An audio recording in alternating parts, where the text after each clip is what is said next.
Hey guys, and welcome to Pixel Cherry Ninja's channel. So Analogue dropped a brand new update, a 3DOS version 1.2.0, and I thought, you know what, let's do a stream on this. And like, I'm glad Analogue put out an update, but at the same time, yeah, this might sound a little bit weird, but bear with me. I'm a little bit disappointed because I really wanted to play my Dreamcast this weekend. I was like, yes, I'm gonna stream some Dreamcast stuff, and that's what I'm gonna do. But no, let's run with this because now there is NSO, Nintendo Switch Online Controller support, and guess what, guys? I am actually using that Analogue. I'm using the Nintendo Switch Online controller with this. Another really good thing about this, right, was that you can actually switch your Analogue 3D on with the NSO controller. So if you've got your Analogue 3D set up, my one isn't set up. It just comes out for content. I'm not the biggest N64 guy out there. There's different stuff that I like playing. I'm limited. It's not that it's a bad machine or anything. I had the choice either the Dreamcast or this, put it out permanently, and I put the Dreamcast out. There's no criticism to the device. The device is awesome. So it comes out when I want to do content, when I want to do a live stream, when I do something. And yeah, so I powered it on. Once I synced up the NSO controller earlier, I thought, let me see, is it gonna switch on if I just press that big red beefy start button on the front of the NSO controller? And guess what? It started working. It just turned back, it turned on. And I was like, okay, that's really cool. It just means if you've got your controller, you've got it paired, it's in your front room, you've got a setup where you don't want to go close to your NSO. You can, well, so you don't want to go close to your Analogue 3D, you can just turn it on. Now, what's really cool about this, what we're going to do today, sorry, I was going to say what's really cool, but I guess it is kind of cool. What we're going to do is I've got my EverDrive, as well as that, guys, I have got a Summer Kart 64, but hear this now, I've got some custom firmware on the Summer Kart 64 that allocates a transfer or a controller pack or a save pack to each different game. So there's a tweak of it out. I covered it in a recent news video, so we're trying that. We've got a few original cartridges, so there's a few things that we can try out. Yo, we got people in chat. 33, PA 33, and Scalino the first, you're second today, but absolutely amazing. Good to have you guys here. So let me have a look. So what's really cool over here as well is you know, like the menu button, the home button. So when you press that, it brings up the menu, which I think is really good. So display mode, BVM. We don't want BVM. We want clean. That's what we want. We want the clean look on this video. So it kind of started with a look that I don't like using for videos. Let's have a look again at what else have we got. Okay, I don't know what is better here, but feel free to kind of chip in and tell me what you think we should go for. So I'm going to go for, okay, I'm going to go for the first one here on the left. So honestly, tube, modern, okay, I don't know if that's better. So we've got tube or modern, sharpness, medium. I don't know if I should make it very sharp. All right, we'll leave it on medium for now. So image size, we can go to integer, or integer plus, but I might just go to fill for now. And what I'll do, I know you can't see all of the menu here, guys, but we want to focus on like the game stuff here. So what I've done is I've made it 4x3. That's what most of the games are. So the bit you can't see is display mode on the left, and obviously you can see that stuff in there. So what I'm actually thinking is, if there's a part where we want to look at all of the screen and everything there, then maybe I can actually just, I can momentarily just turn it like normal screen size again. So, okay, this update, it brings some good stuff with it, right? What's really interesting here, this is a little bit of history here. So this is the Legend of Zelda game that my buddy Chris bought. We played it for years. Then I had another friend of mine who I wish if I could get hold of, but I think I always mentioned him, substance abuse and whatnot. Yeah, he borrowed it and he had no money when we were young. So he basically completed one of the profiles on Chris's game. So let's see if it's still on there. Haven't dived in this for a long time. This is the actual cartridge. This cartridge has been put in after what the heck are the names we made up here?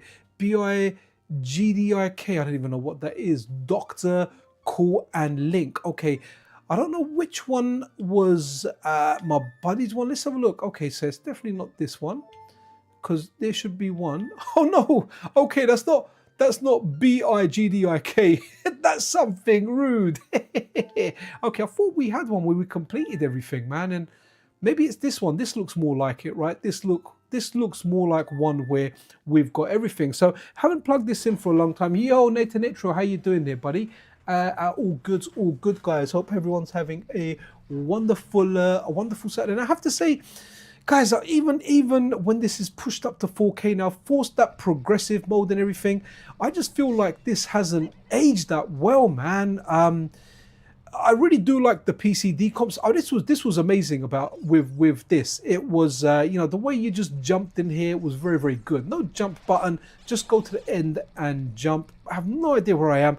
I'm a 2D Zelda guy, guys. I always say, even with platformers, I always say it, I am a 2D platformer guy, and even with Zelda games, this game, I am not intelligent enough to complete this game. I remember watching my friend playing it. I would have never been able to make that water temple, man. There was some real tricky stuff that you're doing there. But okay, so this is what this is looking like. I don't know what sword I've got. I don't even know what the heck I've got or anything. But I have to say though, this game looks really cool. And oh, by the way, guys, I've got a hack of Perfect Dark here, in which we can actually bring up like stats, so we can have a look at the frame rate. I got it to do a side-by-side video on that with the Mr. FPGA to see, or even against real hardware to see what does kind of better.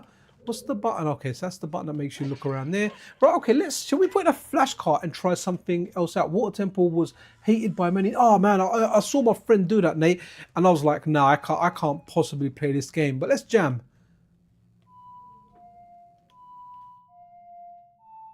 Yo, it's Saturday night tunes.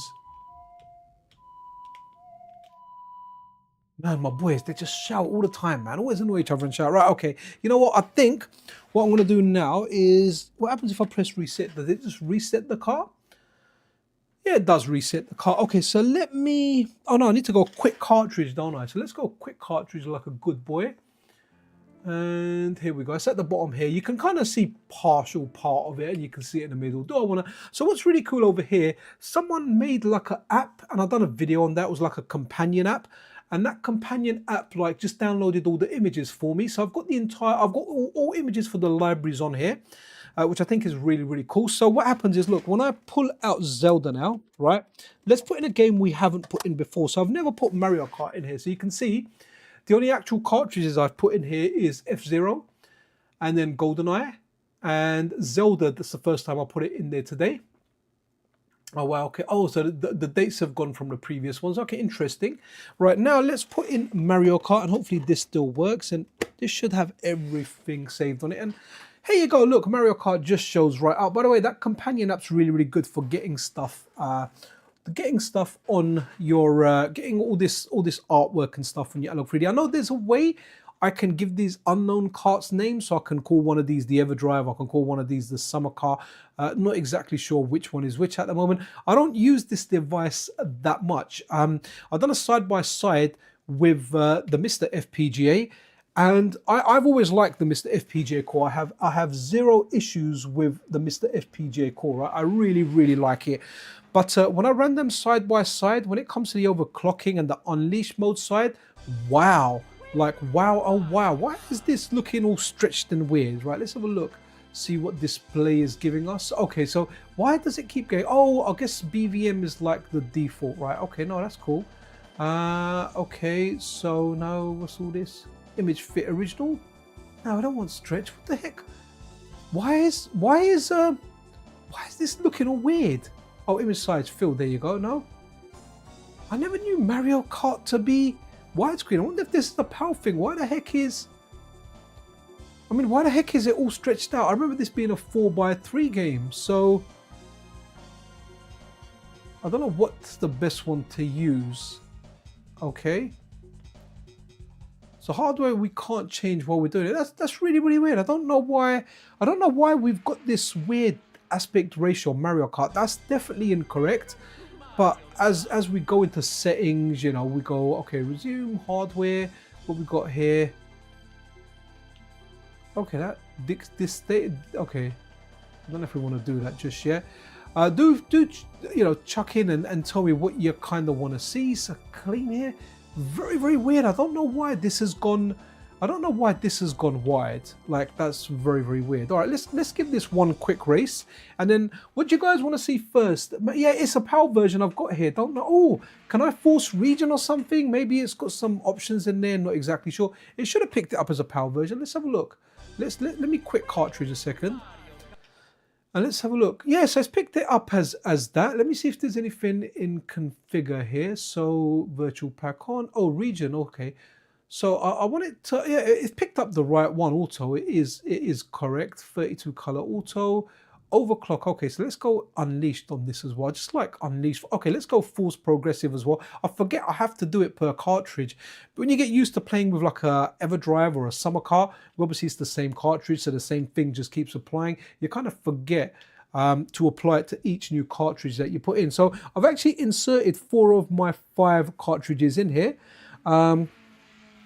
But I've got one more that I haven't. Yo, BearOnGuitar, how you doing there, buddy? Would like to see the force progressive scan mode later. Oh yeah, man, absolutely. I've just stuck it on, man. Guys, there's around a 30-second lag in between what you're seeing on screen and by the time it gets over to you. So by the time you type a message, I'm at least 30 seconds ahead from when you've typed it in. So okay, let's have a look. And I definitely prefer this NSO controller compared to the 8-bit dull one. And also, guys, if you are enjoying this video, press that like button, because Terminator came back in time to take out Karen as well. Okay, this does look nice. Okay, let's go Toady. Oh, sorry, my finger slipped. Right, I pressed green instead of red. Right, okay. And BearOnGuitar, dude, thank you so much for those amazing GBA borders that you did, man. It was a pleasure to show them off in the weekly news video. Absolutely amazing. So good stuff there, guys. BearOnGuitar, he's gonna make some Game Boy Advance borders. They're really good. Check out the weekly news video if you want to see it. Okay, it kind of looks all right, but you know what? This is one of those things where, because it wasn't oh, sorry, I pressed it too early. That's what she said. Can't read my candle off the button yet. Okay.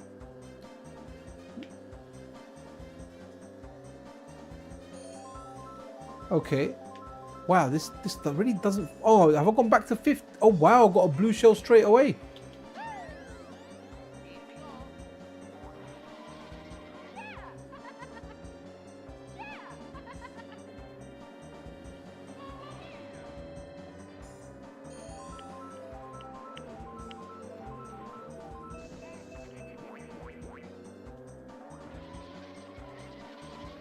Okay, yeah, this NSO controller works well on it, man. It works well. Hey, princess.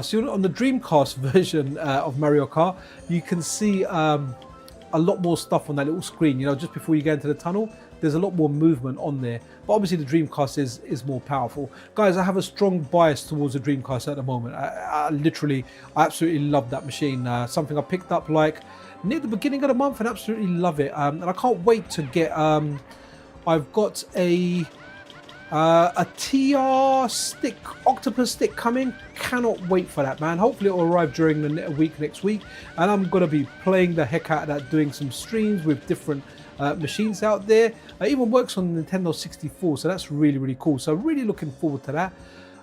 Yeah, so that's something to kind of check out next week. But it works on like the Dreamcast, the PlayStation 2. So I'm gonna be doing some videos and streams on that, man. Yeah, looks really good. Heard great things about it. Can't wait to get it. It does seem like it is the ultimate arcade stick. Okay, so we want Mario Kart. What we'll do, guys, just remind me again in chat what you want to see first. You want to see Summer Car, and that ruined it. You want to see Summer Car, or you want to see EverDrive next? Let me have a look at the chat, see how you guys are doing. Right, okay. Quake 2 has an uncapped frame rate, would benefit from Unleashed mode. Oh, cool. Okay, Sklenio, that sounds freaking awesome, man. Let's have a look. It's the integer. Nah, you know what? It's not even Joe Brown. It's not even the integer plus setting. Look, if I go to display mode and integer plus. Oh, you're right. Okay, cool. Yeah, okay, cool. All right, my bad. Right, so let's go. Shall we go with? We can go with filler. Let's go with integer for the moment, right? And we can always adjust it and everything. So that's what we've done for that. So what I'm going to do now is I'm going to quit cartridge. Interesting. So that's cool. It remembers the first time you played it and everything. So let's go out there. I don't know what has anyone picked the EverDrive, or has anyone picked oh, EverDrive. Okay, BearOnGuitar said EverDrive. That's what we're going with, right? But we have got custom firmware on the summer car, so that should be interesting. So oh no, it's on already, right? Okay, so that's unknown cartridge right there. So that's the EverDrive. I will at some point get around to giving it some graphics on the EverDrive, but I don't play this thing often enough for me to do it. So let's go into menu first of all, because I think in display setting it just defaults to BVM, so I need to save it to that. I might need to quit cartridge and go onto unleashed mode as well.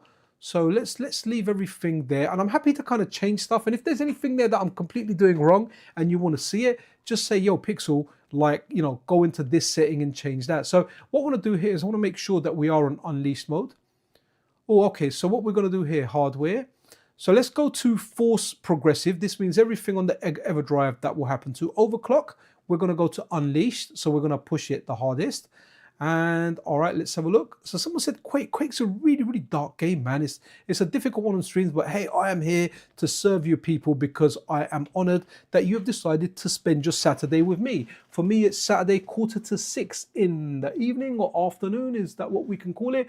And I know for some of you guys in the USA, it's earlier in the day. So let's go no intro. I'm so used to the Mister where I just go over to the keyboard and I would press Q, and all of a sudden I would go to Quake. I wonder if there's more than one game that begins with the letter Q for, wow, okay, I think I've gone past it. LMNO, PQ, okay, there we go. Quake 2, Quest, how can I forget that? Was that Quake 2, someone said? Let me just have a look. Quake 2, it was Quake 2. So let's go Quake 2. Start game. Custom cast artwork doesn't show since the update. Oh, Retro Dirk channel mentioned it. Okay.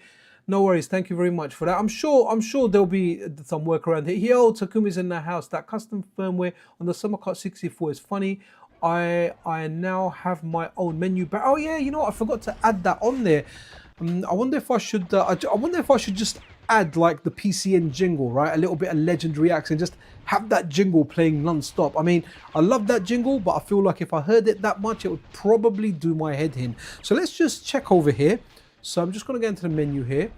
Let's now just go into hardware so you guys can see what we're doing. Okay. So, yep. Okay. That's cool. And we've got unleashed mode on, and we've got force progressive output on. So a lot of people were upset with the interlaced artifacts that were showing. They wanted force progressive, and they've got it. So guys, if you're enjoying this stream so far, happy to take your requests or anything, then press that like button, man. And also, please don't stick a teabag in your Analogue 3D. You won't get hearts out of it. You might only get disappointment. So here we go. We've got some Quake. You know what, guys? That does look very, very smooth, and I'm glad it's kind of well lit up. You know what? I'm not even going to play this game. I feel like the attract mode is doing a good job, and it's moving fast, man. I've had you know what? I usually sleep a bit on Saturdays, but my son, my 10-year-old, man, he's really good at maths. I think I mentioned it before. So they've sent him to like this super nerds, I don't know, almost like Professor X school for gifted children, but they're all gifted in maths and science. So I'll take him there every Saturday. It just means I've got to get up early, man. And even tomorrow I was going to sleep. But yo, Electronash in the house, guess what? So tomorrow morning at 10 a.m. UK time, which is actually 9 p.m. Australian time, right? So it's going to be the evening for Mazamars, Murray Atkin. He's going to join me on a live stream tomorrow at 10 a.m. Unless something goes wrong or whatever, because our timings are very, very different. I can have an issue, he can have an issue. And if anyone's unaware, I'm not making a big like shout of it. Those that know will know, and they'll be around. But he is the developer of the Nintendo 64 core for the Analog 3D. So if you've, we're not going to go deep into questions. He's coming to kind of hang out, but there might be some stuff that he can answer. And talking to developers, we've got Electron Ash here, guys. Electron Ash is that support guy. Every developer that I've spoken to, well, the vast majority of developers I've spoken to, when it comes down to, when I'm asking them, like, who makes your life easier, who helps you with stuff, who does that, you know what, there's one common denominator that always shows up, and it's always Electron Ash. People are like, Electron Ash, Electron Ash, Electron Ash, yeah, he helped me do this, he's the one that got me into core development, he's the one that done this, he's the one that done that, he helped me with this, he developed this. Without his work or the prerequisite work on this, I would not have been able to do that. So mad props to Ash, man. I'm actually standing in my room saluting you. I'm not even kidding. I've got a controller in one hand, my right hand is saluting me. And guys, talking about saluting, press that like button, do it for beautiful Karen over there with her trusty tea bag. Now, you always say Uber devs, but you put yourself down. Don't put yourself down, dude. You're freaking awesome at what you do, and people speak highly of you, and you're good people. So, you've definitely got the rep for starting and not finishing, but you set the groundwork for a lot of people, man. You do it, and then other people go ahead and finish it. So you're darn good, man. You're good people. Good to have you here. All right, I said I wasn't going to try this, but this just looks mad. The thing is, I hate FPSs. On the Nintendo 64, the controls are so dated now. This is why I prefer stuff like the Saturn. It has a lot of arcade games on there. I prefer stuff like, say, the Super Nintendo, all that stuff there. And there's a good reason as to why I prefer those, right? And the reason that I prefer those is because like a game, like an old 2D game where you go left to right, yeah, it's always left and it's always right. All these 3D games, people are trying out controls, and now we've got that kind of standard of the dual analog stick. It's kind of difficult to go on here. Okay, insert rumble pack controller. So is this picking my thing in? Okay, try again. Okay, so do not use. Okay, so I don't know if the rumble can't be used in the NSO controller. If that is an indicator there, then that could be that rumble is not available, like on this at the moment, right? Where I'm pretty sure it's available on the 8-bit DOE one, okay? I mean, guys, I don't know how to compare this with the original. I really wish if this device had the frame counter, it would just be really nice for seeing exactly how good stuff is. Now, I know people speak highly of this game. I never really played it, but it does kind of look all right, okay? Wow, great chat, kid. That was 1 in a million. Shot through the heart, and you're to blame. You give Quake a bad name. Guys, this looks smooth, man. It looks smooth. It's not like single digit choppy or anything, Wow, okay. I have to say, you know what? I want to do more tests against the Mister, and I don't want to do the Mister injustice because I really do like the Mister. I've been involved in the community. I've used the project for, I think, coming up 3 years now, so I do like it. Okay. But man, it just like in the test that I did, I need someone to like give me like, oof, so difficult, man. So I need to kind of, okay.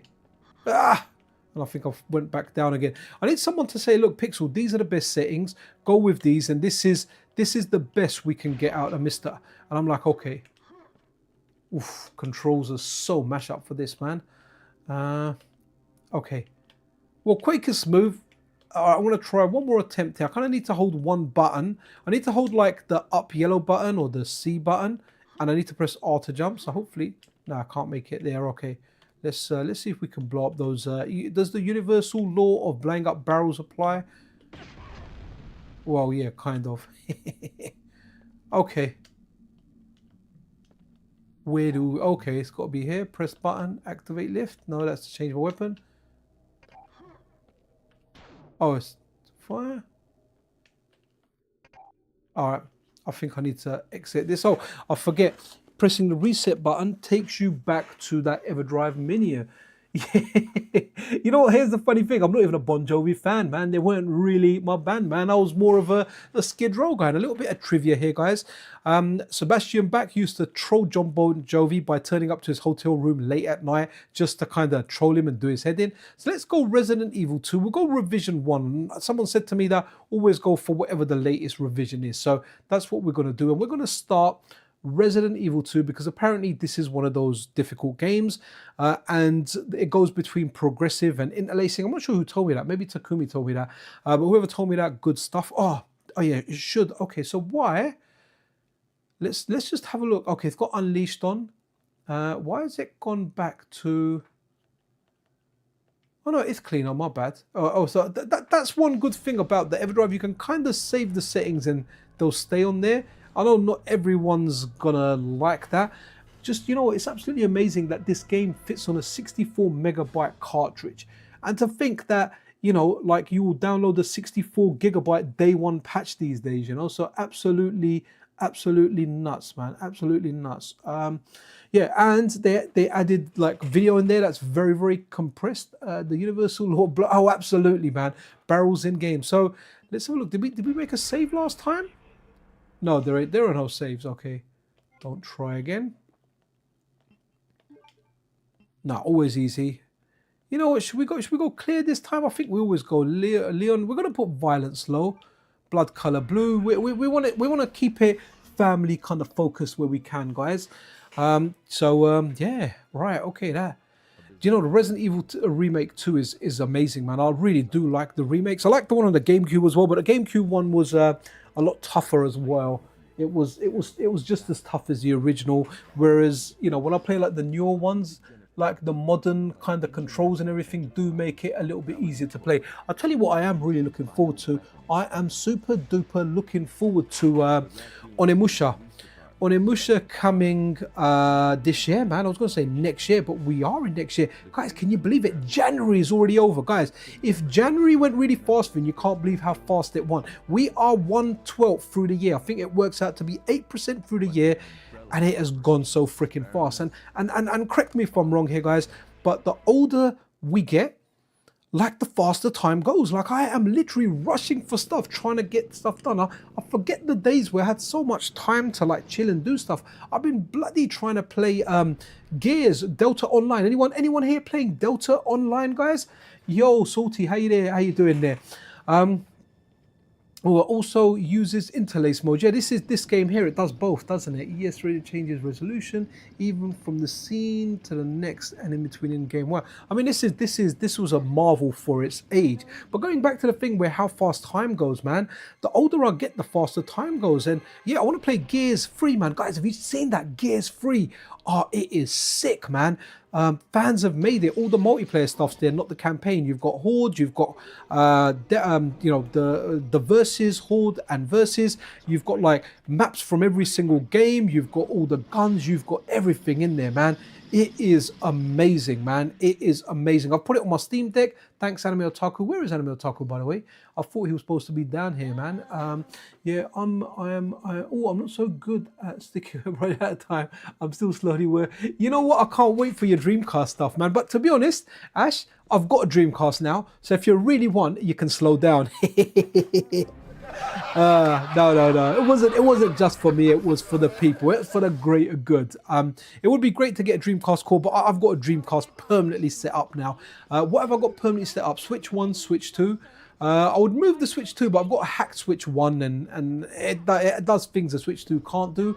And then I've got the Mister, then I've got an Analog Pocket dock that I just need to plug into my capture card. And as well as that, I have got the Dreamcast. So that's what I've got. And then I've got space for one rotating console. Wii U, PlayStation 2, Nintendo 64, or the Analog 3D. Whichever other one I want to use, I've got space for that around there. I remember buying the back. Wow, man. You know what? Here's the thing, right? My mate Chris, who gave me his N64, he had this bloody game. So when he gave me all this stuff, I was like, wicked, I'm gonna have the cart for Resident Evil 2. I'm gonna sell that and buy myself a car or something.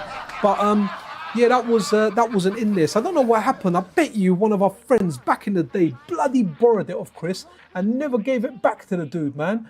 So that was, yeah, stuff like that happens. Guys, we've got 36 people watching. Don't be tired. Press that like button. Do it for beautiful Karen, man. Before she comes around to your house and sticks a tea bag inside your Analogue 3D and breaks it. But hey, at least you'll be able to make a nice cup of tea.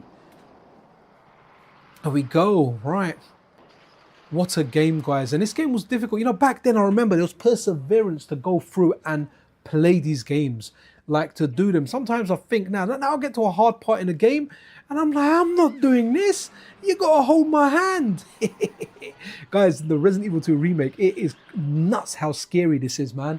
It is like the gore and stuff in there, man. It literally looks like you're looking at real people getting eaten, and that's one thing I've not liked about video gaming.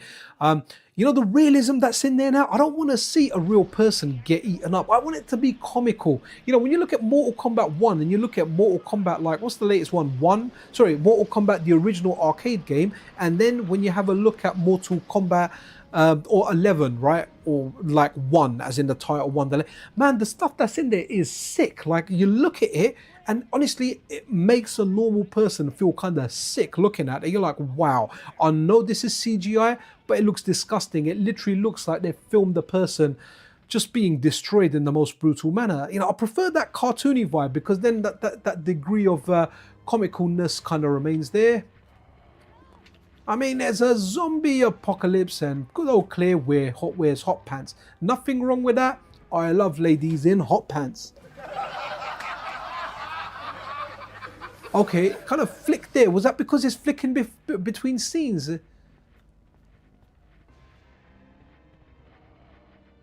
Man, tank controls are so hard.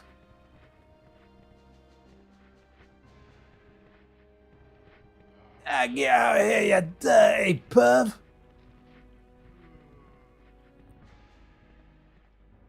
Okay, I got yammed up quite a bit.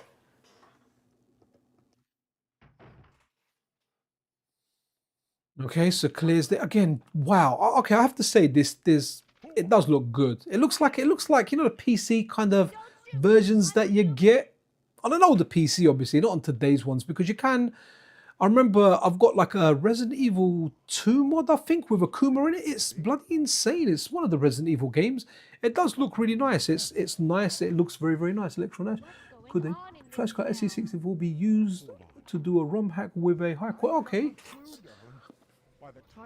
But Sakumi, you know, you can actually make movies as well. I'm actually, you know, sorry, I just realized one thing. I hope Mazamars is up and he somehow shows up on this stream. That'd be nice. A nice little preview there. Sorry, just checking my phone. Absolutely brilliant. I have to go pick up my mother from my auntie's soon. And yeah, she's all good. So I can kind of stream. I can stream for like 2 hours. That's or even maybe a little bit over, like half. Okay, what's the times? Oh yeah, no, maybe even up to 2.5 hours potentially. Everything's all right because when I do stream and my mum's staying with me, the biggest thing that I have is a dementia will kick up and she'll forget where she is, or she'll just randomly come to the door and be like, when are we going home? When are we leaving this place? And you know, all the rest of it. So yeah, but you know, when she's not in, it's all good. It's just my boys being annoying, shouting and doing all that stuff there. All right, yeah, we're definitely going to take these. But wow, I got a whole bunch of bullets, man. So we need to find out how to fire this damn thing. Ah, here we go. You know what? This is not survival.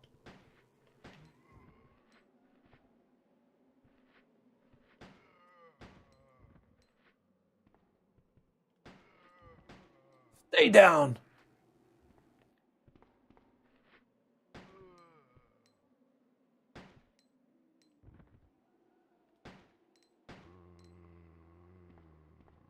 Okay.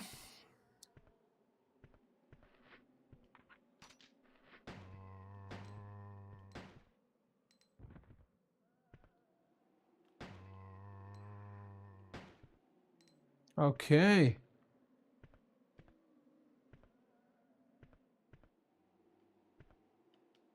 I can't remember if there was a shortcut to reload.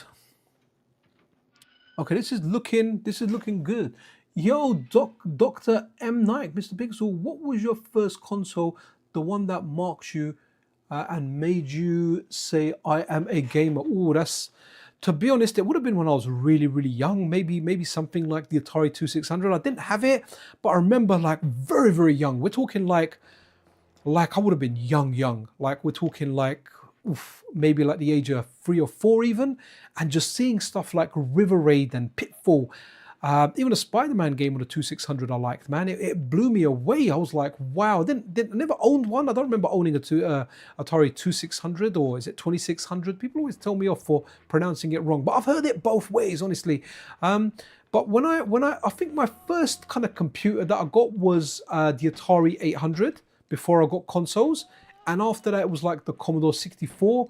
Then after the first proper, what was the first proper console I got? It may have been even the Master System before the NES. I played a lot of NES around a friend's house. Remember when you were kids, you'd go around your friend's house and you'd hang out and you'd play together. I really used to enjoy like hanging out and as kids. And this is before you were into any substances or anything like that. Like your friend's mum would give you like a glass of Coke and 2 chocolate biscuits, man, and you'd be like, yes, amazing. You were like, yes, this is life, man. It cannot get any better. 2 digestive biscuits, a glass of orange juice, and I'm not talking the dilute stuff. I'm talking the fresh stuff. Back then, we didn't really have Tropicana. It come out of like a 1 litre carton. And it was bliss. I still remember going, right, so I had my friend James, right? He was the youngest sibling, and like he was the only child from his mum's most recent marriage, right? She married like once or twice before. So he had 2 older brothers and 1 older sister. And he was much younger than him. Like his older brother was like 15 years younger than him, right? So they worked. So when we went and when they were at work and I used to go after school, we used to play the NES. Super Mario 2 was a favorite game of mine that we used to play. And I remember in the room, right, like their brothers in the room, right? So they had the NES in there, and on top of that, they had all the Playboy model pictures on there. And man, I was like single digits back then, man. I was young, but you know what? I knew I liked women. That was me. And just looking at those Playboy models on there, man, all on the wall, all with their beauty bits out, man. I was like, wow, I'm playing video game. Obviously, my mum didn't know. She would have said, what are you doing? I can't send you to a place where there's naked women on the wall. But man, as like a kid there, like whatever I must have been like, actually, it was coming towards the end of primary school. So we're talking like, I would have been like 9 or 10. And I was like, yeah, that is good, man. Like my friend's mum would come up, give me like a glass of orange juice, 2 chocolate biscuits. Those posters would be up on the wall. Just like, wow. Like I was like, this is amazing. Absolutely amazing. And I wish if I could get hold of that friend now. He's got a substance abuse and I've not seen him for yonks, man. Can't get hold of him. His number's gone. His wife divorced him because he just loves sniffing and drinking. Okay, this looks really good here, by the way, guys. Look.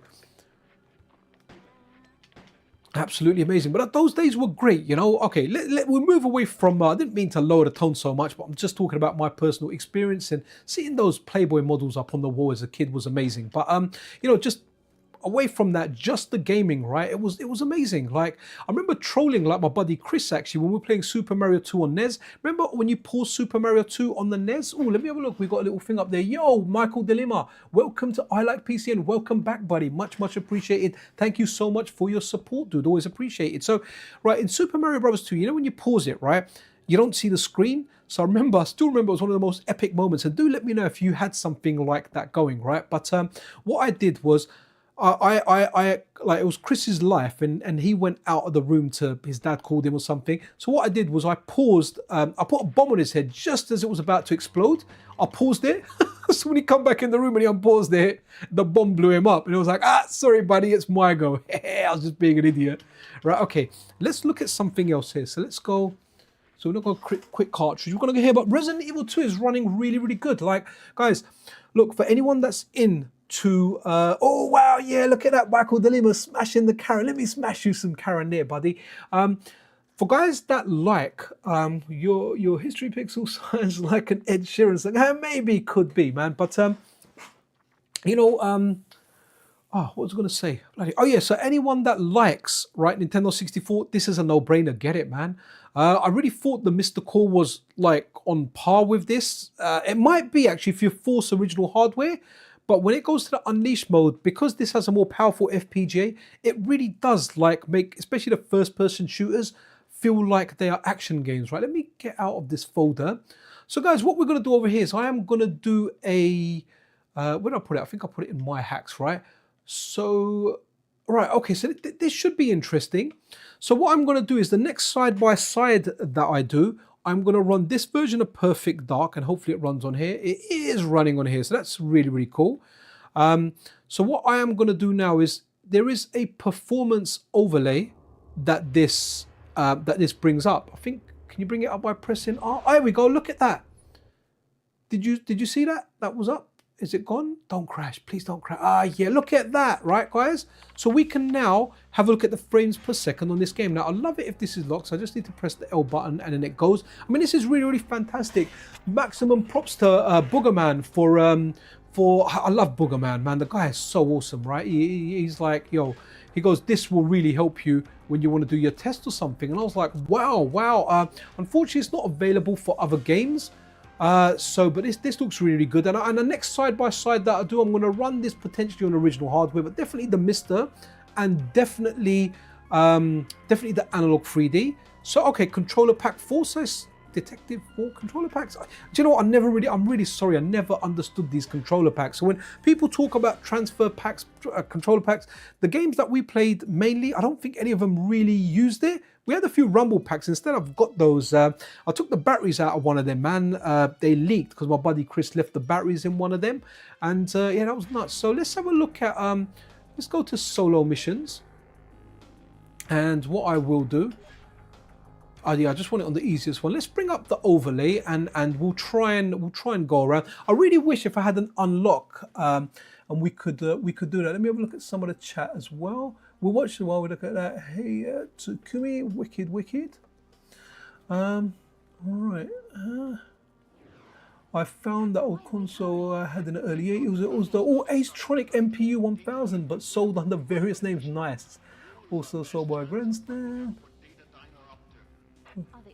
I wonder how many UK kids who traveled during the NES days to the US bought a game. Ah, you know what? My mate who I was talking about, who had the two older brothers. So yeah, his eldest brother moved to America. In fact, I can even tell you, California and Ferndale. And when we were like 16 onwards, he used to go there every summer, and he went there for a few years, man. And he used to love America, man. He told me about Taco Bell. He told me it was amazing, and I tasted Taco Bell, and it tastes like poop. I really don't like Taco Bell, guys. I'm actually laughed at. I've told a story about the UK Super Turbo scene, where they know me for Taco Bell. Long story. I'll share it another day. Okay, let's have a look. Okay, so what have we got here? So. Okay, so current, okay, so low, high 60, low 30, and you can see, wow, okay, so it's flickering, average, okay, wow, maximum 47, guys. And again, massive props to Boogerman. This isn't his work, but he's the one that told me about it. And I think this makes it really, really helpful, especially when doing side-by-side stuff.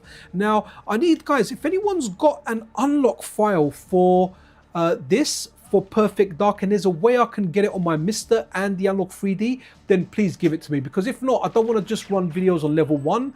I want to run videos where I'm taking it through lots of parts. I'm taking it through I'm taking it through like very, very intensive parts. But wow, look at this, guys. We have, wow, 64 FPS. This is insane, absolutely insane. Insane in the membrane, insane in the brain. Like Louis Armstrong, I play the trumpet, I'll hit that bong and break it or something. Soon I got to get my crops, cops come and trying to snatch. Okay, all right, let's get back to game. I think me and Anime Otaku were speaking about Cypress Hill the other day, man. Absolutely amazing, man. Great band. To be honest, when I say great band, I had that album Black Sunday and I listened to that and I would have never got into it, but a friend of mine used to play it all the time and I heard it so many times and I was like, you know what? This is sick. Did you guys ever do that, right? Let's say you're in a particular genre of music and you were quite loyal to that, right? But then you'd go around your friend's house that listened to something else. I mean, I was never really into Snoop Dogg, but that first album, Doggy Style, wow, man. I mean, this is from the G, this is from the Hustler. Man, absolutely amazing. So what's the max that we've got? Okay. Oh, so it's max for that section. Okay, not throughout. Okay. All right, highest I've seen is like 68, man. That is insane, guys. You know what? You need to be a better security guard than that, buddy. How do I pass this mission, right? I can't remember what I'm supposed to do here. I always just shoot this the two ladies in here, but I think I'm supposed to do. I'm not going to shoot them. They're through this room over here. Who are you and what are you doing here? Look out! She's got a gun! Oh, come on, let me put the gun away. How do I put it away? You won't shoot me, foolish child. Don't you know who I am? Look, love, I want to do this mission so I can get there. I just can't remember what to do. Do I do something on the computer? Please don't kill me! I'm not going to kill you, love. I want to pass the mission. By the way, guys, this overlay is available because of the PC port. It's the guys that done that. Apparently, they did some work to get this out here. Oh, that's... Okay, unarmed. Oh, no, now I need to be armed.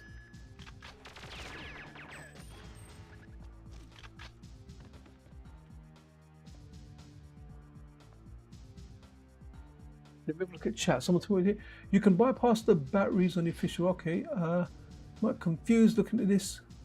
Wicked. Right. Okay. What do we do? What do we do, guys? What do we do? Where do we go now? Where do we go now?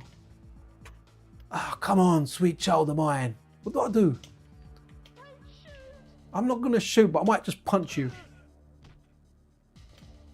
Okay. Have I got a necklace now? Is that what I needed? Oh, I'm really sorry.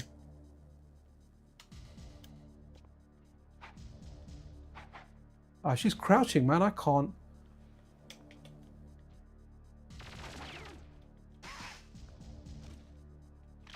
Is that shooting at me? How rude.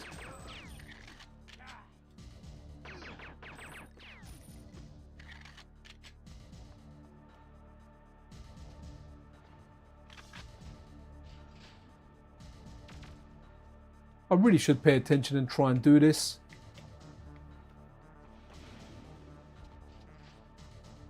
But here you can see, guys, like the frame rate is amazing for this. I don't know what the highest frame rate would have been on a vanilla Nintendo 64. I mean, at one point, if I really could, it would be a lot of effort to do. I just love a controller that would work on all three, right?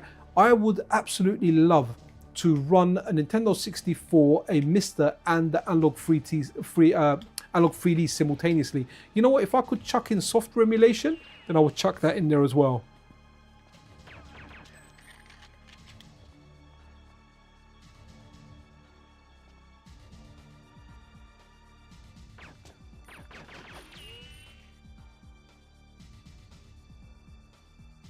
Okay, this might be the end of this overlay thing. Unless, what do we do? I'm really sorry, guys. It must be frustrating watching me do all of this.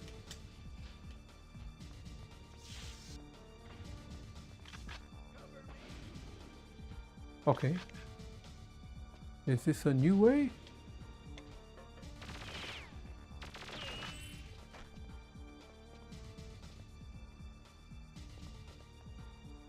I mean, I never really played this too much. I remember like Chris having it. It would have been nice to have the cartridge for this actually, but yeah, I remember Chris having this, and we kind of stopped playing it. Everyone stopped playing the N64 around that time. Nice explosion effects. Okay, well that's pretty cool.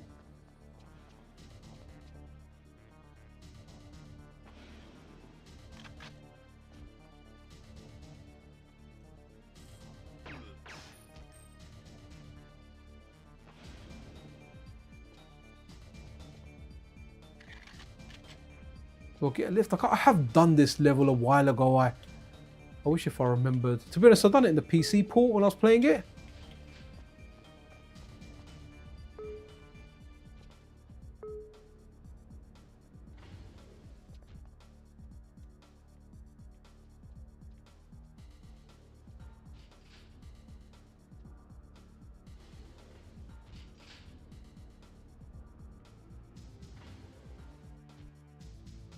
Oh no, I'm back on that floor. No, no, let's go back down.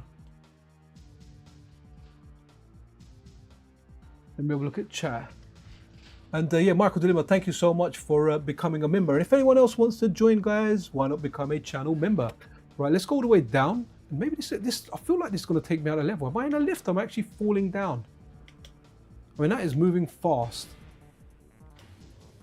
Okay, open sesame.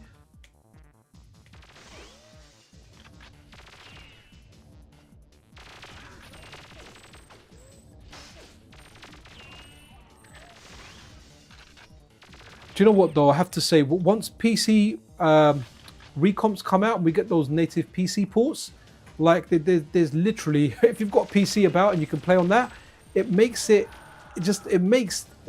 on the Nintendo 64 feel, well, not so good. Only because you know, it's like we got the Banjo Kazooie or the Banjo recompile. Just wow, what an amazing project.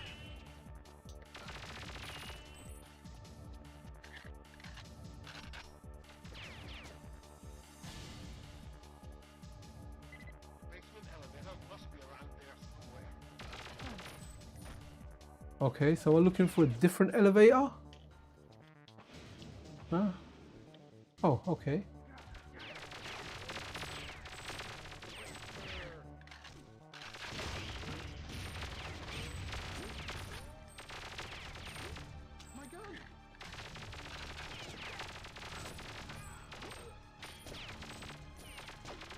You know what kind of sucks is those layoffs at Microsoft that because of that, like that Perfect Dark game got cancelled because I kind of like the trailer.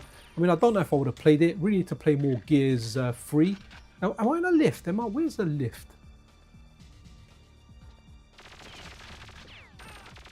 Well, at least we saw plenty of action here, right? And it was nice to have that overlay there.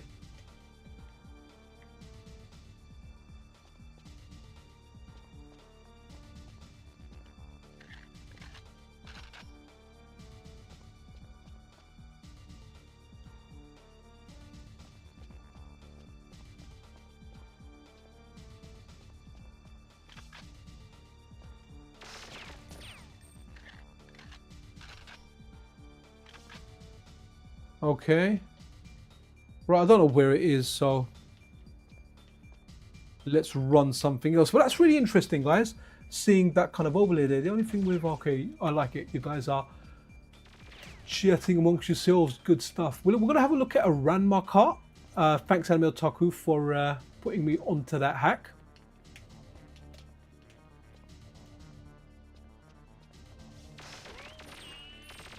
Okay. Sorry guys, sorry to frustrate the heck out of you. Shall we? Let me know if you guys want to go over to the summer cart. We can definitely go over to that. I think this was that Mario Kart Ranma possibly. I think I slapped it into this folder. Just dumped them on my desktop and that's it. The worst thing is there are tons of expats in Spain. Okay.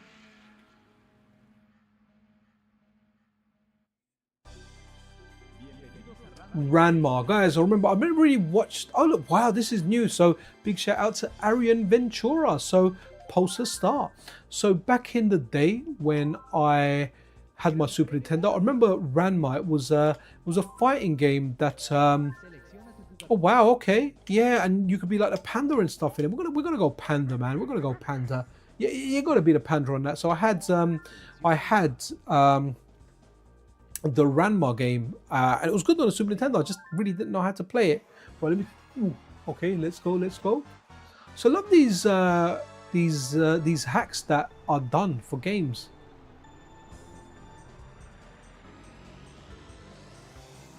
Let's see if they go the extra mile, they change like the power ups. And where you got Luigi portraits, you've got something else there.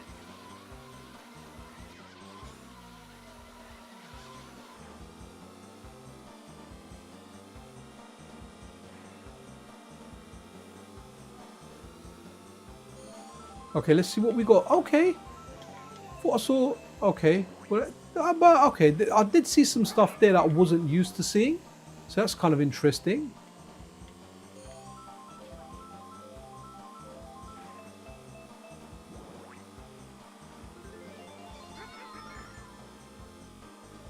I want to get something but bananas. I mean, when I say but bananas, I don't mean bananas out of someone's butt. Can't reach the can laugh the button yet. But yeah, I just mean like, you know, I've got another bloody banana. At this rate, it might as well be a butt banana. Ah!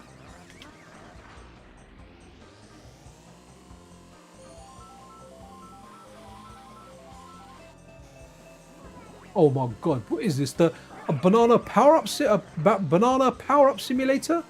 Because that is all I seem to be getting. Go on, give me another banana. Why not? Why not? At it. I mean, oh wow, I've got 3 cans of Pepsi. Yeah, look at that. And it's literally, okay, so I like that. I mean, I don't know the oh, here we go. What's on the hot air balloon? Okay, it's something from Ranma. So the guys have gone above and beyond. I like that. I look at that. Some of the sponsors there say Ranma as well. Ranma 1.2 on the right. That was pretty cool.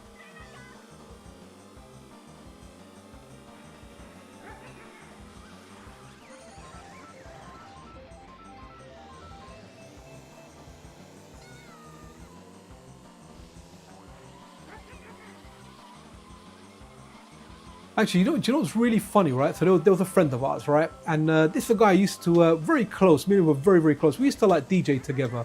Okay, oh, instead of a shell, I had like a little pipe thing there. So we used to DJ. Yo, Easy Q, how you doing there? Yo, I thought Essential Nonsense showed up. But it was Electron Ashes thing. Right, so a friend of mine, and me and him used to DJ together. We were like brothers for a long, long time, right? And what happened was, we used to play Mario Kart around Chris's house, and yeah, he was like, oh man, I really like Mario Kart in the Nintendo 64. So he went and bought a brand new Nintendo 64, and when he got it at home and he played it, he went, this is rubbish, and he ended up not liking it and selling it to someone else in our social group for you know, like, let's say it was like £200 with Mario Kart. He sold it for like 150. He just swallowed the loss on there, right? And the reason for that is because when we played it around Chris's, we played multiplayer. And obviously when he was around this house, right, it was just him playing. So he didn't have that multiplayer aspect, and he didn't enjoy the single player version of the game. It was, you know, a lot of this stuff here, like Mario Kart, for me, it was the multiplayer side. It was the rivalries, man. But yeah, this friend of mine, man, was wicked. He's the one that essentially taught me how to mix, right? You know, he had like Technics 1210s. He gave me his old Sound Labs deck, so I learned how to mix on those, and then I couldn't wait to go around his house and use his Technics 1210s. Absolutely amazing. And I remember, like, we used to blast music out loud when we were mixing, and his mum and dad were quite old, like older than my parents, and they used to be like, look, it's really loud, I can't hear my TV. You know, they're in the next room watching whatever, EastEnders or Coronation Street or whatever they did watch, right? So what happened then was it was so funny, because we chipped in and we bought his dad some headphones so he could sit on the sofa and listen to his TV shows, right? But then, you know, his dad kind of complained, because he said, look, the headphones are all good, but I can feel the vibrations of your bass line through the sofa. And yes, we kind of had to play it down, man. Yeah, all right. Okay, so guys, I'm going to go Summer Kart. I don't know if anyone said it now. There's a lot of chat around. I'm really sorry if I can't keep up. Oh, okay, you know what? Let's go Amped Up. Let's go Mario Kart Amped Up. I've just seen that from, I'm just going to call Free PA. So Free, let's look at Amped Up. And let's see, all over the place. Sorry, having a look at stuff here. Where's Amped Up? Is it under A? Nope. Hopefully I have got it here. Or maybe I haven't. Actually, no, it's probably in that. Oh no, okay. Maybe I've not got all of these on there. I thought I would have put these on here actually. So you know what someone did actually mention to me? Let's try these out now. So 64DD. Someone said they don't work on the EverDrive, but I'm pretty sure they do, right? Let's just, let's go Densha Go and see if that works. If it works on the EverDrive 3D. It does work on there. Okay, cool. We'll try it. I should have the same set that I've got on the EverDrive. I should have on the Summer Kart as well. But yeah, guys, just someone type in Summer Kart. We'll swap over to the Summer Kart and have a look. But the 3D, the Nintendo Switch Online controller works really well with the Analogue 3D, no issues. And if there's latency there, I'm not really too sensitive when it comes to latency with the Nintendo 64. I only really feel it with arcade games, in particular beat 'em ups, fighting games a lot. I would feel it, and in shmups. So if there's like a tiny bit of latency on a Nintendo 64 game, especially a 3D one, honestly, I am not going to feel it. Some people are more sensitive though, and I get that, right? I get that. But right, okay, so that was 64DD working out. I'm not going to play this train game because I've got no idea how to play it. If you thought me playing Perfect Dark was bad, the train game is something else, right? So let's have a look. So where the heck was it? Alex 64? Maybe I haven't got Mario Kart amped up on here, man.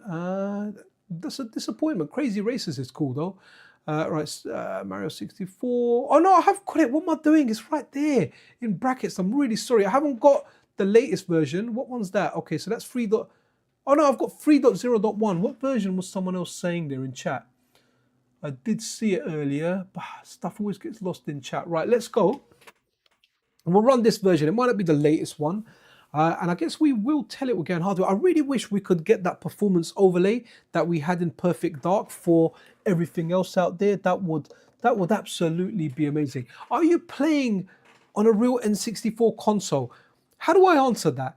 I mean, it essentially is a overclocked N64 console in FPGA, right? But it's not really. But I'm going to go with yes, because the same thing I say on the Mister, right? Because we are using a Nintendo 64 core. Are you playing on a real Nintendo 64 console? Let's go yes. And let's see what it does. Okay, so I'm just going to go 4x3 here because that's kind of like what we're doing with this. Okay, this game is not for sale. Okay, guys, I cannot sell you this game. It's not for sale, but it is out there on the wicked internet and it is amazing. This is one of the best ROM hacks I have ever played to this day. Litronom is a damn genius. And honestly, if the Terminators came to rule the earth, I would fight the Terminators for him. I mean, this is an amazing. If you haven't played this and you like Mario Kart, it is amazing. It is amazing. Different tracks. It is so darn good, right? So let's play. It's got different modes in there as well, man. It's absolutely banging.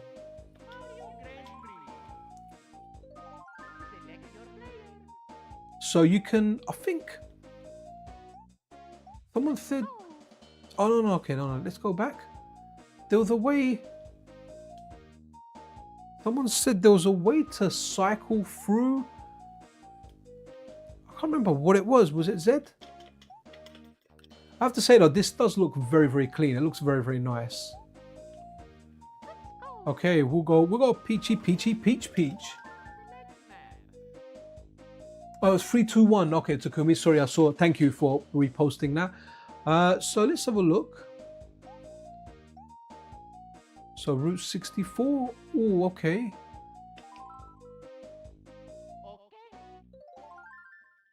And again, need to get like the newer version on here. So absolutely amazing.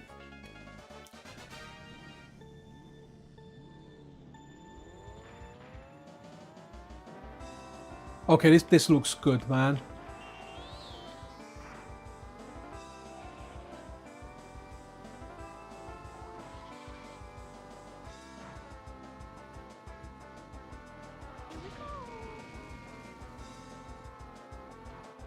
Like honestly, look, completely. This track isn't from Mario Kart 64.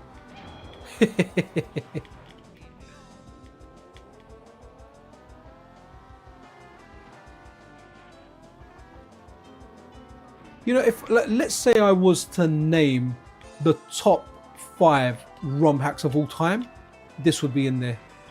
Like, no contest whatsoever. This would be in there. I don't know if it'll be number 1. But if I just had to pick 5 and they weren't ranked 5 to 1, it was just top 5. This will be one of them. Then another one would be Streets of Rage. Well, Teenage Mutant Ninja Turtles Shredder's Re-Revenge, which is a ROM hack of Streets of Rage 2, and it completely changes the game with Turtles, enemies, characters, moves. It is really, really good. If you haven't checked that one out, check that one out.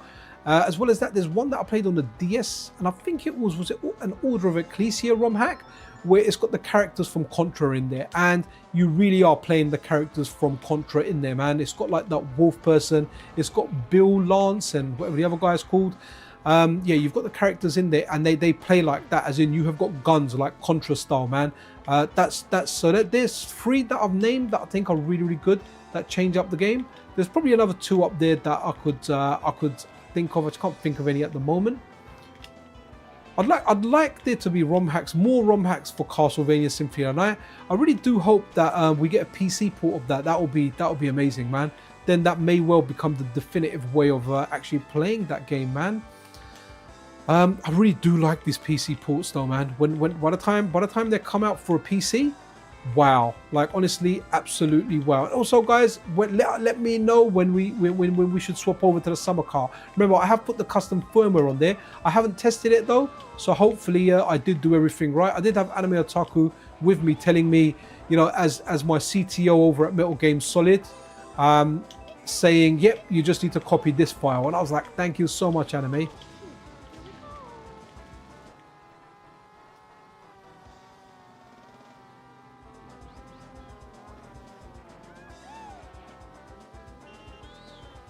Yeah, guys, if you've not played this, man, look up Mario Kart Amped Up. I can't remember if you have to patch the files yourself, but you know, if you're a lover of CDs and you've ever been on a date with a CD, someone could say that maybe you've got some romance with CDs, some CD romance. You know, that's all I'm gonna say. You know, if you really do like physical media and you like CDs and you went on a date, that could be defined as CD romance, right? Yeah, CD romance. Yeah, maybe. I mean, a bit weird. I mean, you know, how would a CD have a drink with you? Where would it eat from? I mean, it does have a hole, but I don't know if you can stick food down there. And obviously, like, you know, you could go on a date with someone that likes to archive stuff on the internet. You know, so and there's many different ways and places out there.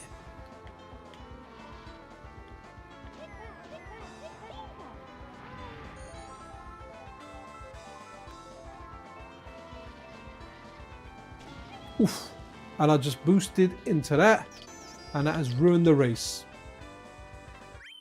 Okay, wow, guys, this needs to be played. I'm not talking about willies. always. Be interested to see Super Mario Kart 64 amped up FPS. Yeah, I wish if there was something that would just allow you to like add or do a ROM hack where it will let you add that overlay to any game. Unfortunately, it's not there. It's just for Perfect Dark, but I will use that Perfect Dark example. In the meantime, guys, anyone out there that has a like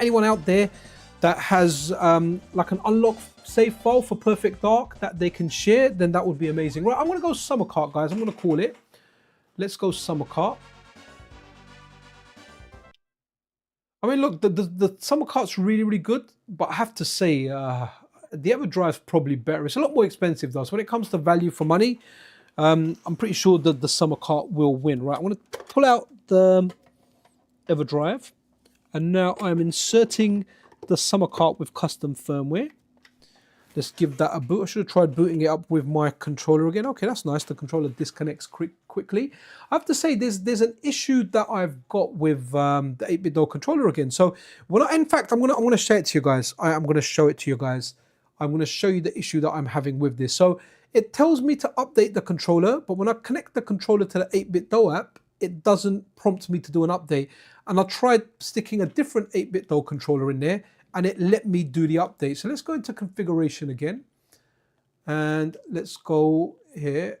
No, so we want clean. That's fine. Hardware. Let's go hardware. Expansion pack on. 32-bit color, I think, on auto. Force, no, we want Unleashed Plus. Force progressive output.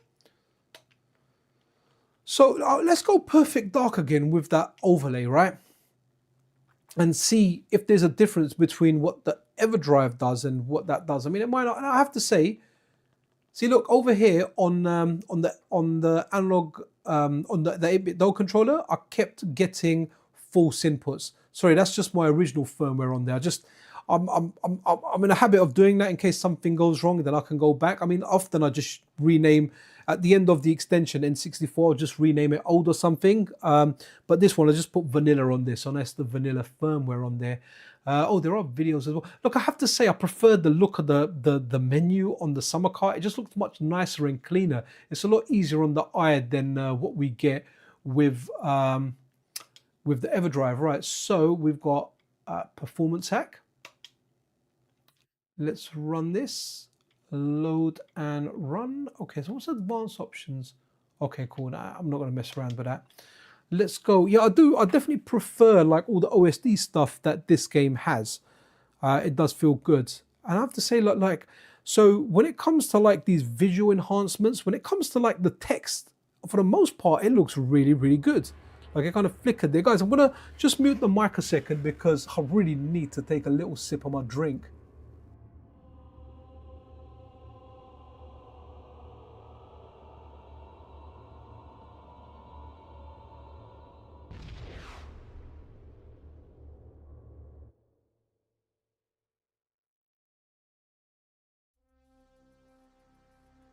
Okay, I am back, guys, and absolutely amazing. Oh, there we go. There's the overlay. You just press the L button.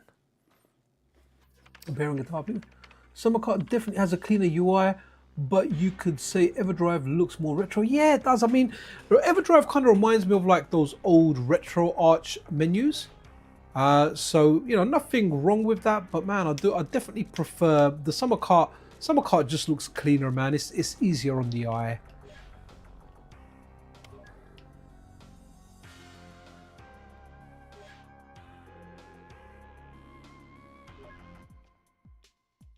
Okay, what is the mission? Maybe I should actually read it so I know what to do. But if not, we'll just completely do like a rec. 64DD I think works better on summer cart. Yeah, someone mentioned some of the disk drive games didn't work, but they worked on like the EverDrive, so all good. What's going on here? Is my mission not starting? Okay, no.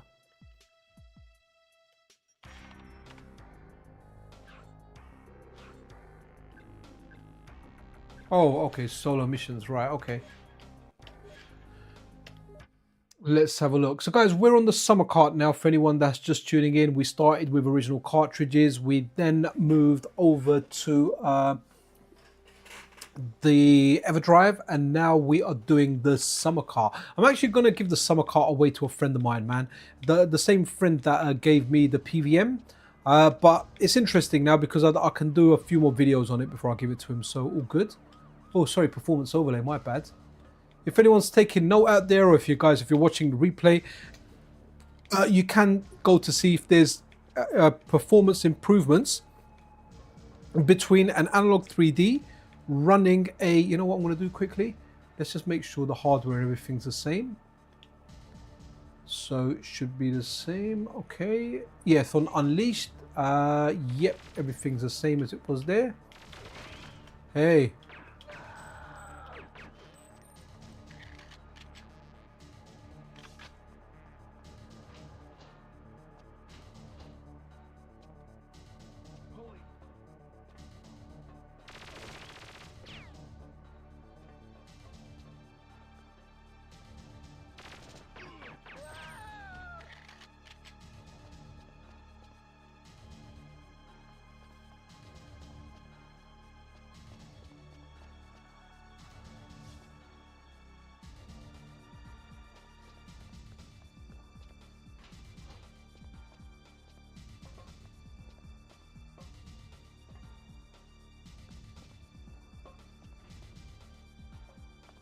Okay.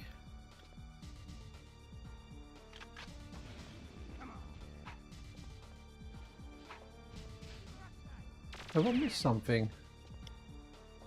I'm pretty sure it was down here, but could be wrong.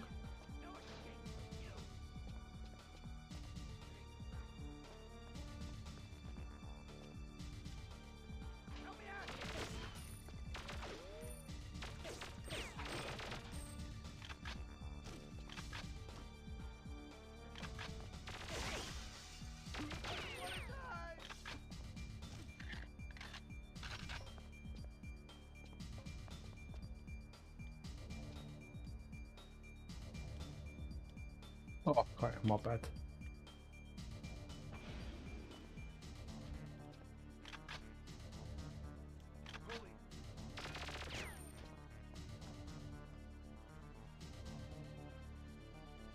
Okay, it's pretty much the same thing, isn't it? I don't think there's a difference. You know, if it loads up and it runs, it loads up and it runs. Who are you and what are you doing here? Look out! She's got a gun! You won't shoot me, foolish child. Don't you know who I am?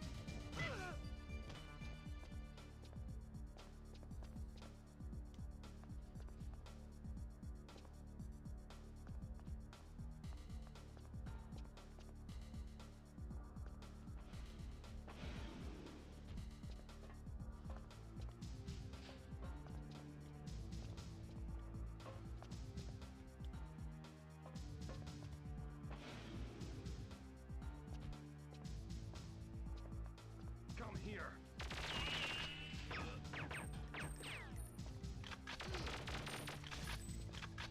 Target sighted. Hey, distractor.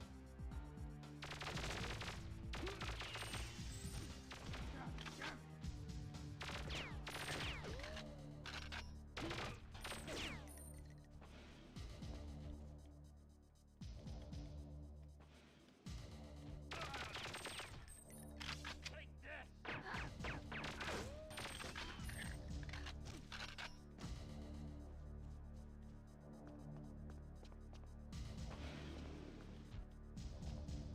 Okay, let's run something else. Gonna press that reset button there.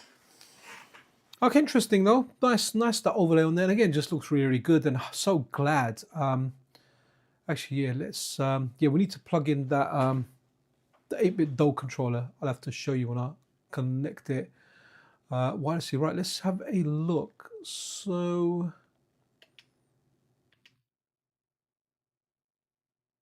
See, look, it's easier to see here as well. Like the games, you can see all of them.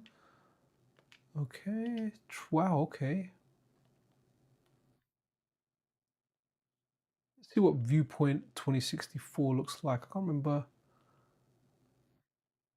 Was this the latest version? Maybe it's this one here. Let's have a look. I can technically run Mr. Cause on the Super NT. It's just not super practical to actually get the ROMs loaded in, as I don't. Oh, wow, okay, wow, nice. Awesome.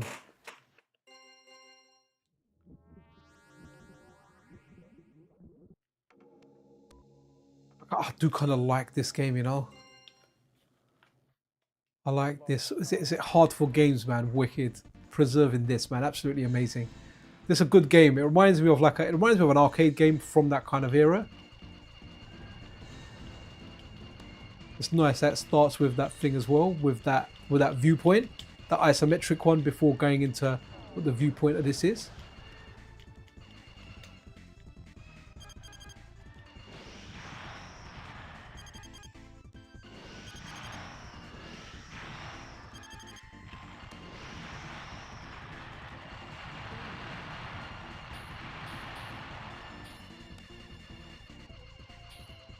I forget I'm looking at the crosshair, but you shoot kind of ahead.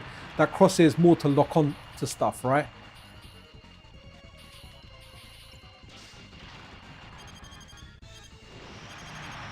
This game's well worth trying out, guys.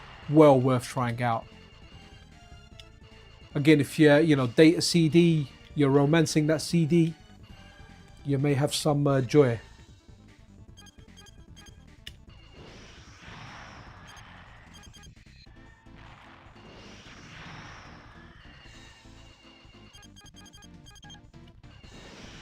Oh, that feels so satisfying getting like multiple of those.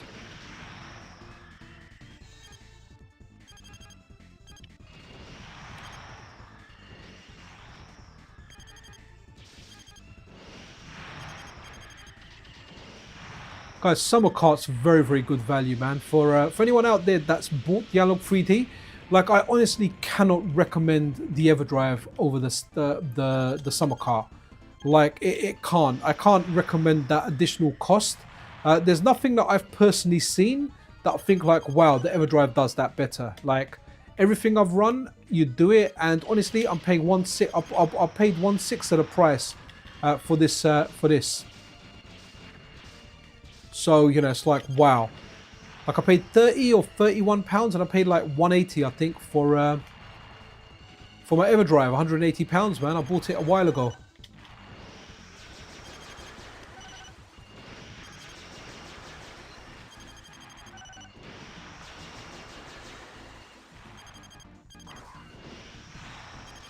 Oof.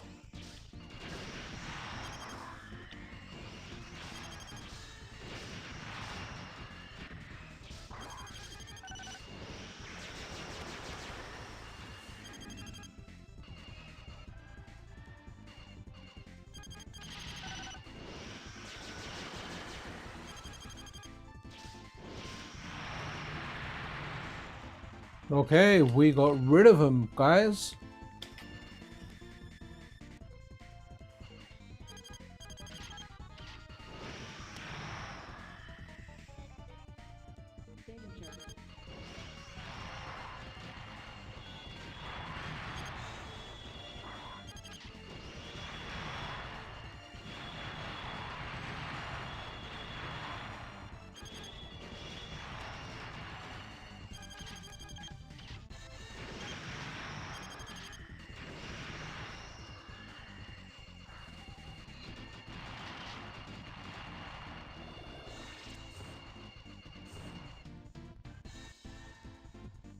A good soundtrack as well, by the way, guys.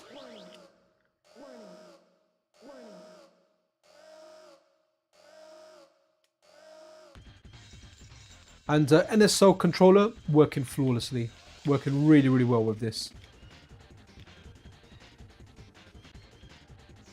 I mean, the NSO controller, I've never even tried. Have I tried it on my Switch? Maybe I did it for a video once, but if I did for that, then cool. After that, it's been paired with my Mister, and it's never been unpaired.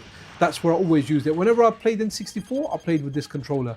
Absolutely thought it was great. What's the one?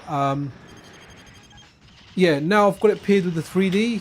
I'll have to repair it with the Mister if I play it. But in all honesty, like the analog 3D does Nintendo 64 better. So is it worth getting an analog 3D if you've already got a Mister? Well, maybe not. I don't like N64 that much to buy it. But if you're an N64 like hardcore person, then yeah, definitely you want to get that. Let me show you what I mean.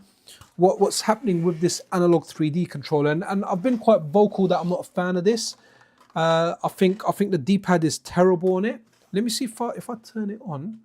Maybe I should. Oh, let me do a quick cartridge first. Actually, let's go here. Let me go quick cartridge, so we're in the OS. We're not in the menu for Summer Car. I think the Holy Grail FPGA will cover until here. Maybe it will. I'm gonna turn this off. I'm going to turn the NSO one off. I'm just holding down that big red start button, which I think turns it off, if I'm not mistaken. I mean, it kind of makes sense. It's the biggest button on there. No? Okay. In which case, I'm going to turn off the Analog 3D, which I've just done now. And what I'm going to do now is I'm going to switch it. I'm going to try and switch it on with the Analog 3D controller, actually. So look, okay, it's vibrating. Ah, here we go. It's on.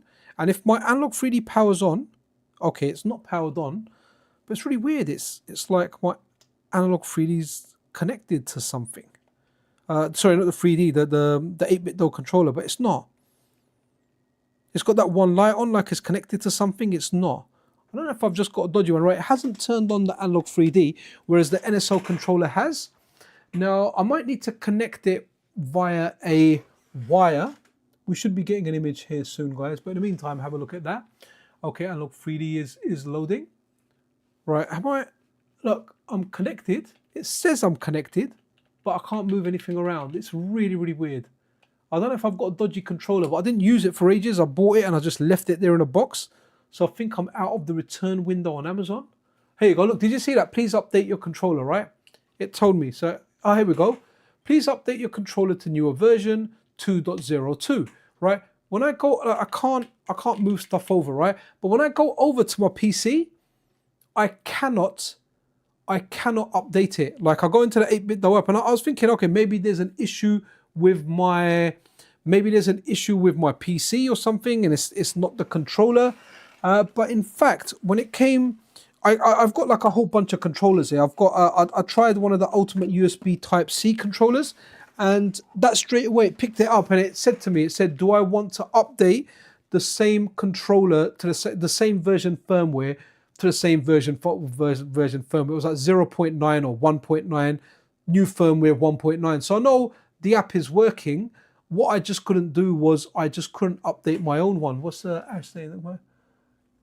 Oh, you know what, wicked man! I'd love to see more stuff on your Dreamcast, man. There's future projects coming, so hopefully we'll get something there. You know, it will fit somewhere. Okay, so this is the cartridge. Let's want to check configure again. Okay.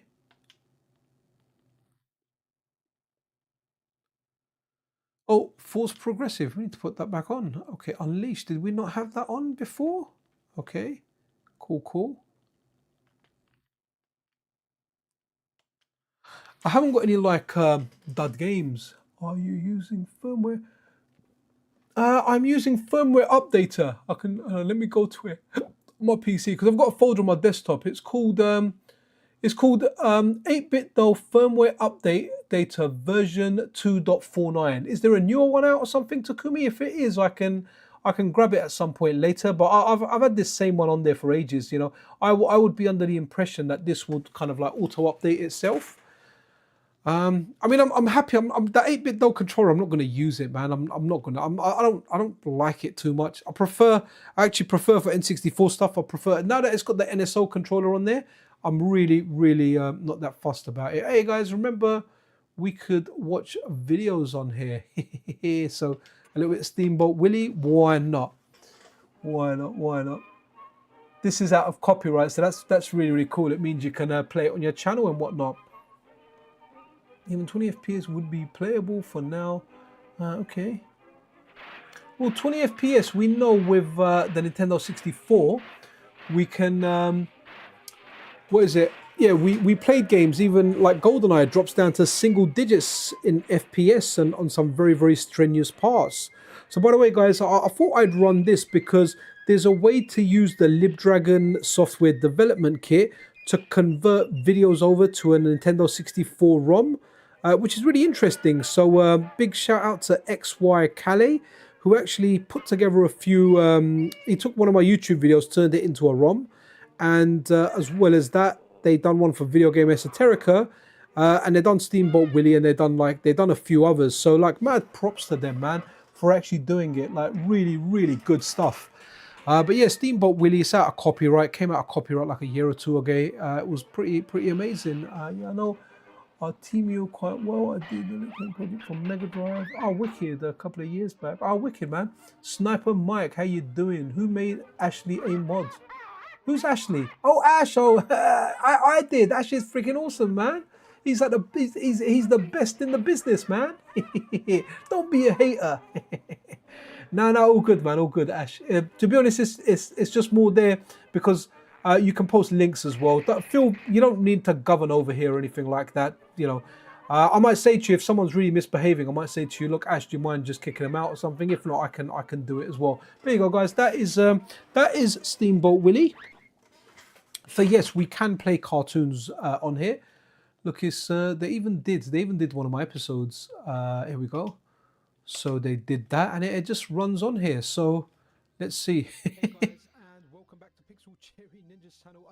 Okay, so you can hear me speaking lowly, and you can hear me speaking highly. So yeah, this is an episode. Let me just put the volume right down, and we'll run a bit of that. Okay, so this is an episode from the development of the Nintendo 64 core, and it was a big thing because when Mario 64 first started working, Mario had no eyes, and he then got eyes. Ooh.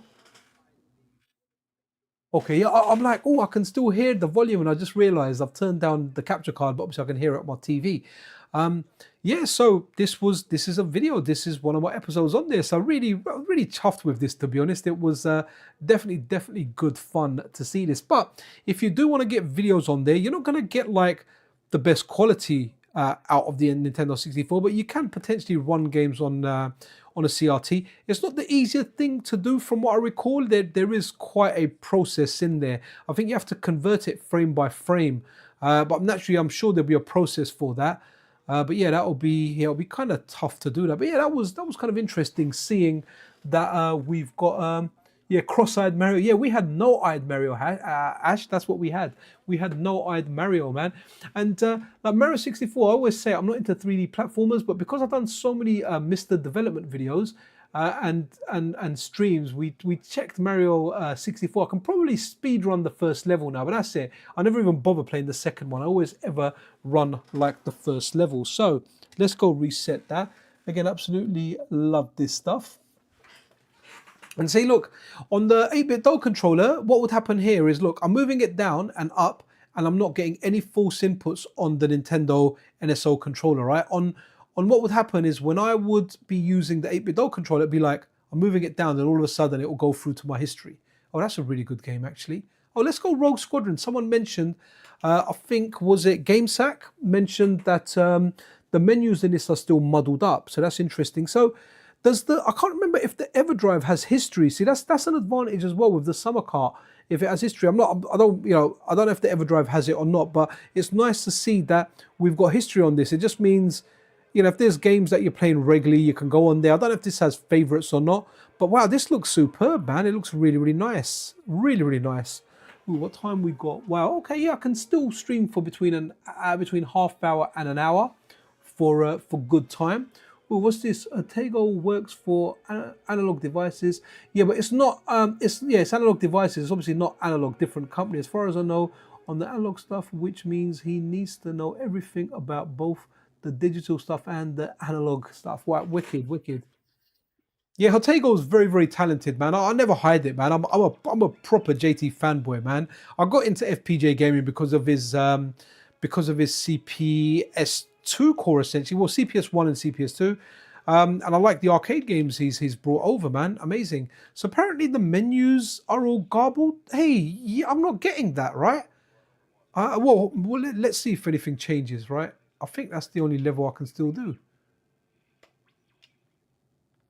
No, so GameSack said the menus were bad, but I'm seeing everything is all right here, man. Okay, that's interesting. Super interesting. Sorry, guys, I'm going to make Karen smaller for the next stream. I feel like she's taking up too much of the screen, but this is obviously from an earlier one. We need to do that.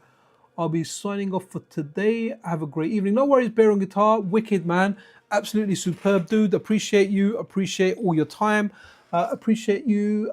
Yeah, man. Thank you for supporting me over on Patreon as well. Super amazing.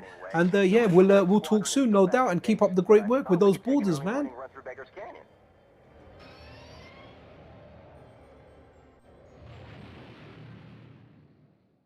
Wicked. Yeah, wicked BearOnGuitar. Nice one, buddy.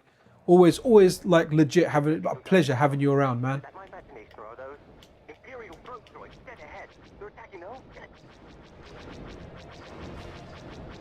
Guys, I really want, I want GameCube decomps, and I want Rogue Squadron 2, is it? Rebel Assault, whatever it's called, the one on the GameCube. I really would like that. Forget what the break button is.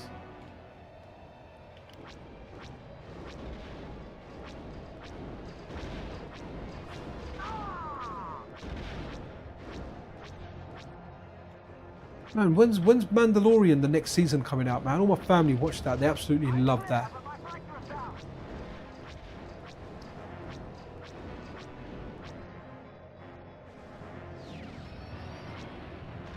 Campfire, the S-foils are closed.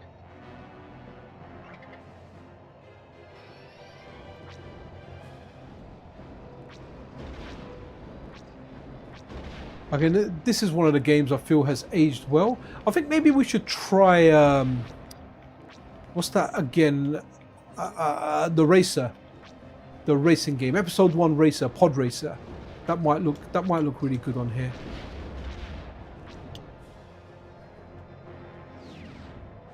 That's missile.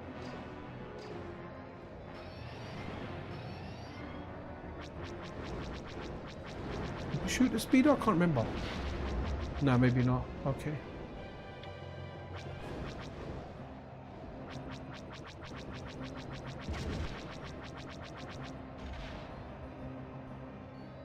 Love this game, man. I was so hoping that one of these would come out for the Switch, like a follow-up. I guess there's too much like rights and stuff out there.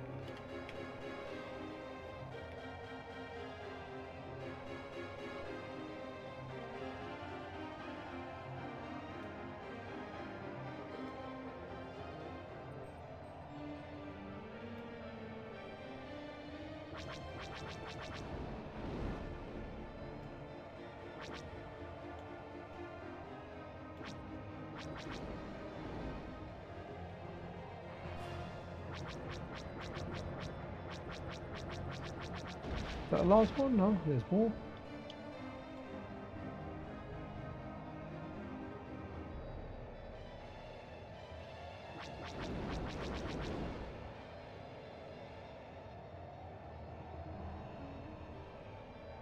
There they are.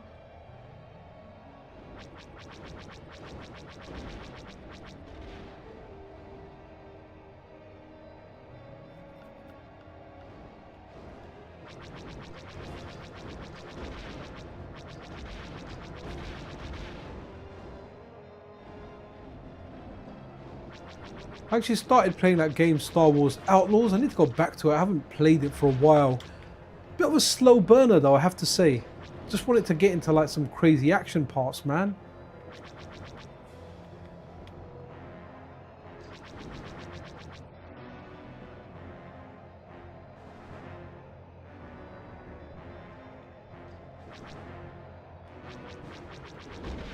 Okay, cool. This is where the TIE bombers come in.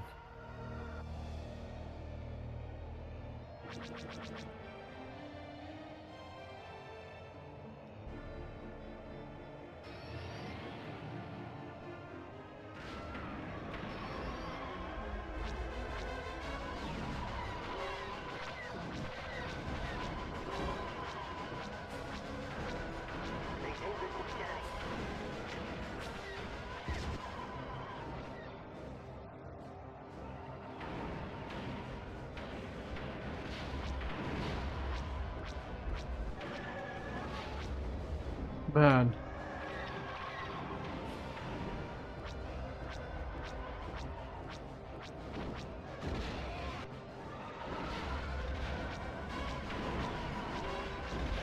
Okay, got one at least, finally.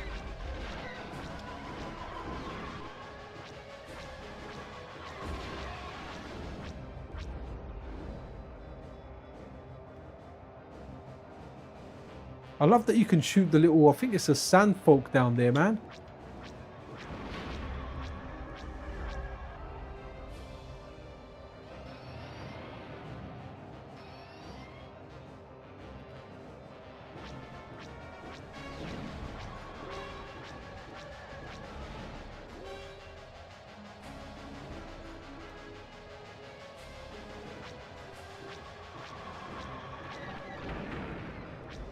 I tried to go straight into that.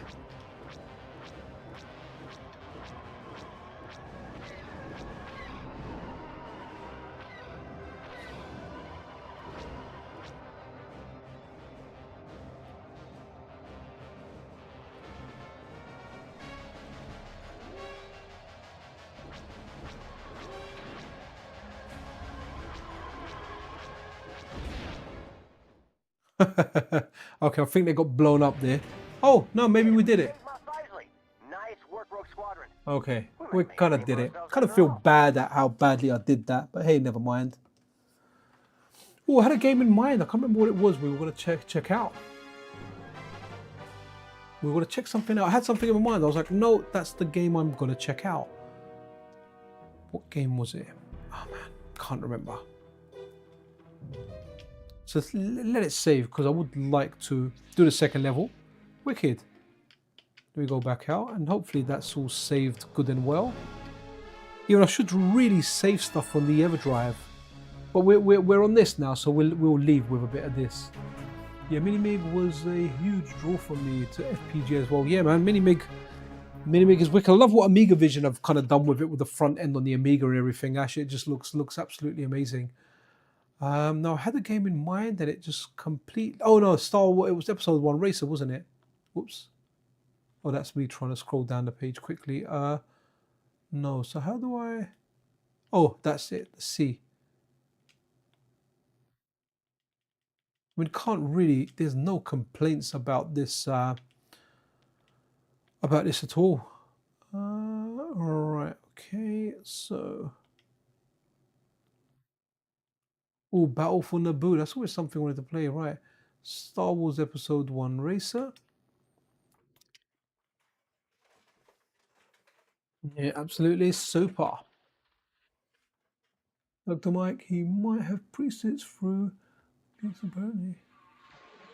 Yeah, FPX I think does good presets, but I think he only does stuff for the RetroTink and potentially not the more 4K. I mean, I could be wrong. I've got a more 4K. I've not seen anything from Firebrand at all on there, to be honest. But that would be. Yeah, I think he only does stuff for the RetroTink.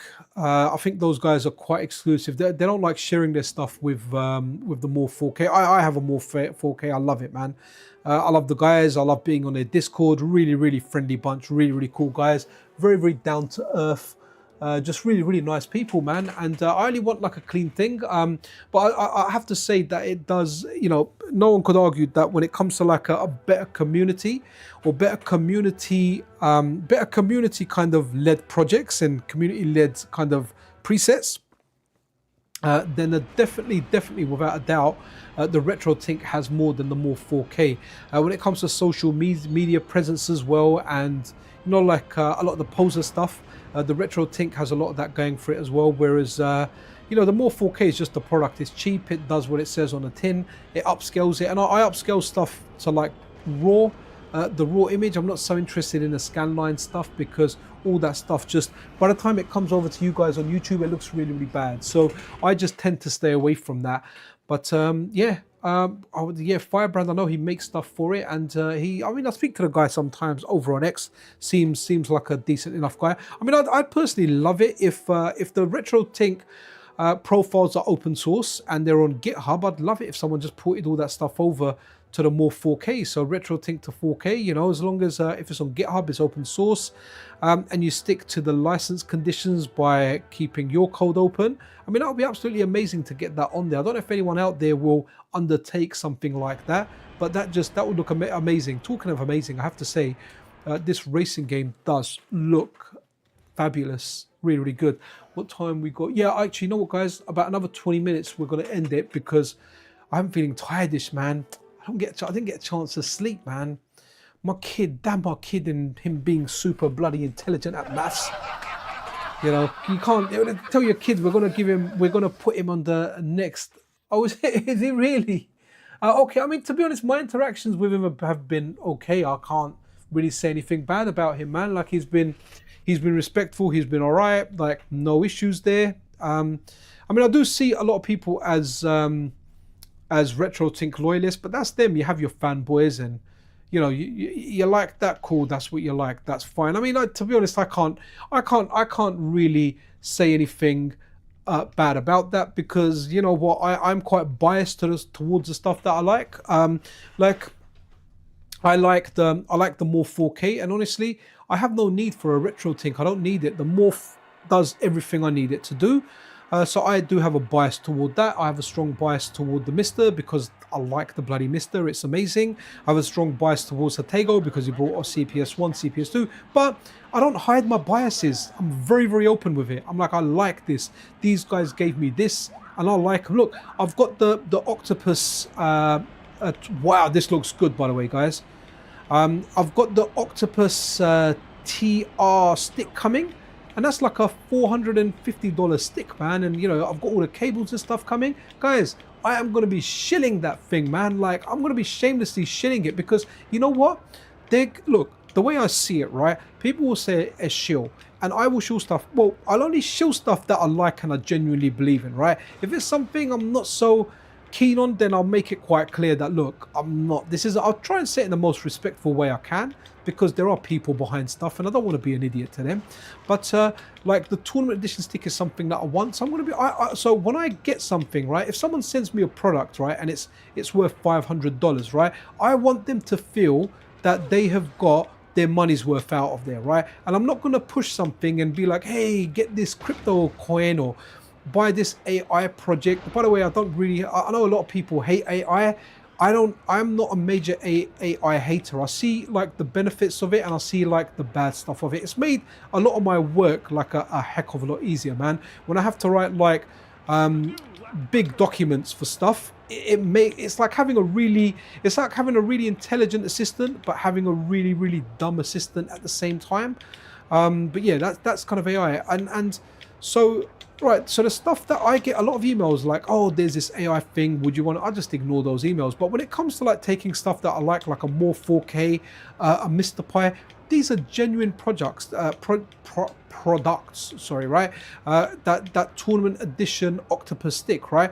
These are genuine products that I like, and I know even before I'm going in there, I know these are going to be good products because I'll do some research, I'll speak to some people that I know that have the product. If I know someone with the product, I'll go and check it out and I'll go, okay, this is actually worth doing. So this is something now where I can get something for my channel without cost that will benefit my channel, and at the same time I can give them something in return. But I want, so if I do any kind of sponsorship with anyone, I want them to feel that they got the better end of the deal, right?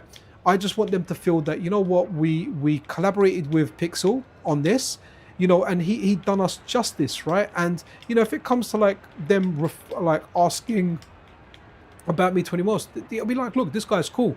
Once you do some kind of deal with him, if he wants something for the channel and he seeks it out, whether you approach him or he approaches you, he'll go out of his way to promote your stuff to people. And the stuff that I'm promoting, guys, I genuinely believe in it. Most of the stuff that I've taken for the channel is stuff that I would buy. There are some exceptions, like recently I've done that video on that Alliance, what's it called, Cloner Alliance box, right? I grabbed, they reached out to me. I didn't reach out to them, I wasn't interested in that.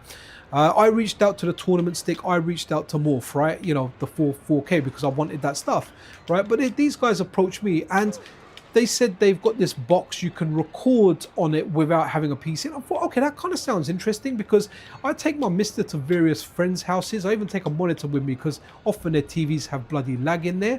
So I was like, okay, you know what, maybe this will be interesting. Maybe I can use the Cloner Alliance and I can just capture the footage. But guys, it's got like 5 or 6 frames of lag. It is too much lag. It is way too much lag. So I was like, no, I you know, and I had to kind of point that out. Now, for doing videos, and when I played Mario Kart on the Switch, I was all right playing Mario Kart. But as soon as I put it on the Mister, I put it on the PlayStation 2, I played anything that was 2D, it was unplayable. It was really bad. Oh, whoa, we got SNK Kevin House. How you doing there, my brother? Good. Always good to have you here, man. Always good to have you. Absolutely amazing. Hope you're having a cracking weekend, guys. SNK Kev is a genuinely good human being, man.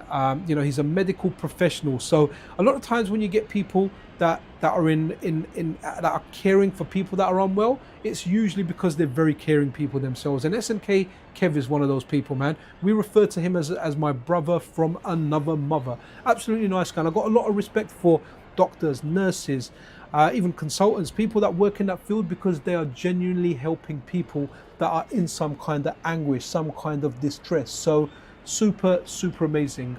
So good to have you pop by here, guys. Summer Kart, amazing.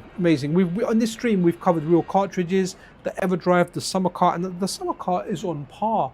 I don't know if there's any issues that we'll find. I think from what I understand, based on feedback on videos that I did earlier, that any issues that have popped up regarding flash carts, more of those issues have been with the Summer Kart than the EverDrive. But hey, I'm playing it now and it plays fantastic. If I gave you a blind test, you would not be able to tell a difference between a cartridge, and EverDrive, and a Summer Kart. They are that freaking good. So good stuff there.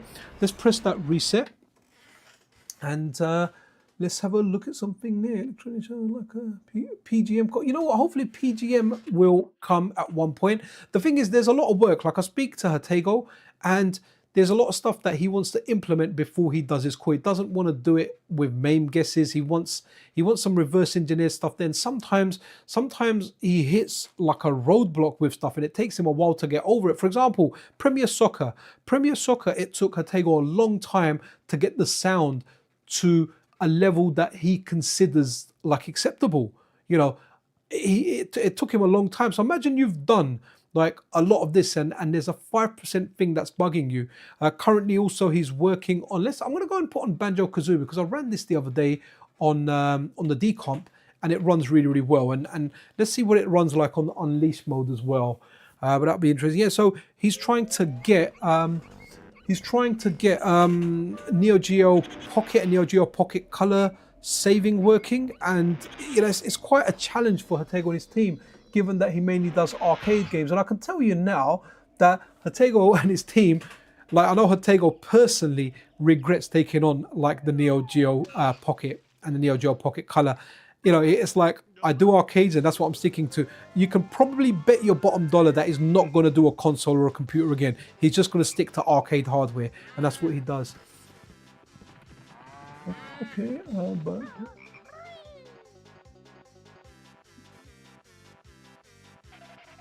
actually, one of the only times I got further with a core was for CPS1 before JT. Wow, okay, nice.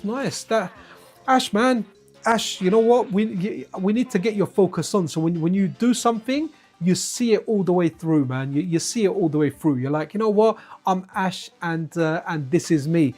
You know, Ash, like I said, a lot of people. I don't want to name drop people or anything here, specifics, but a lot of developers that have released multiple cores and projects speak highly of Ash. In fact, that's how I kind of got to know Ash. I got to know Ash because of his relationship with another developer that I'm friends with.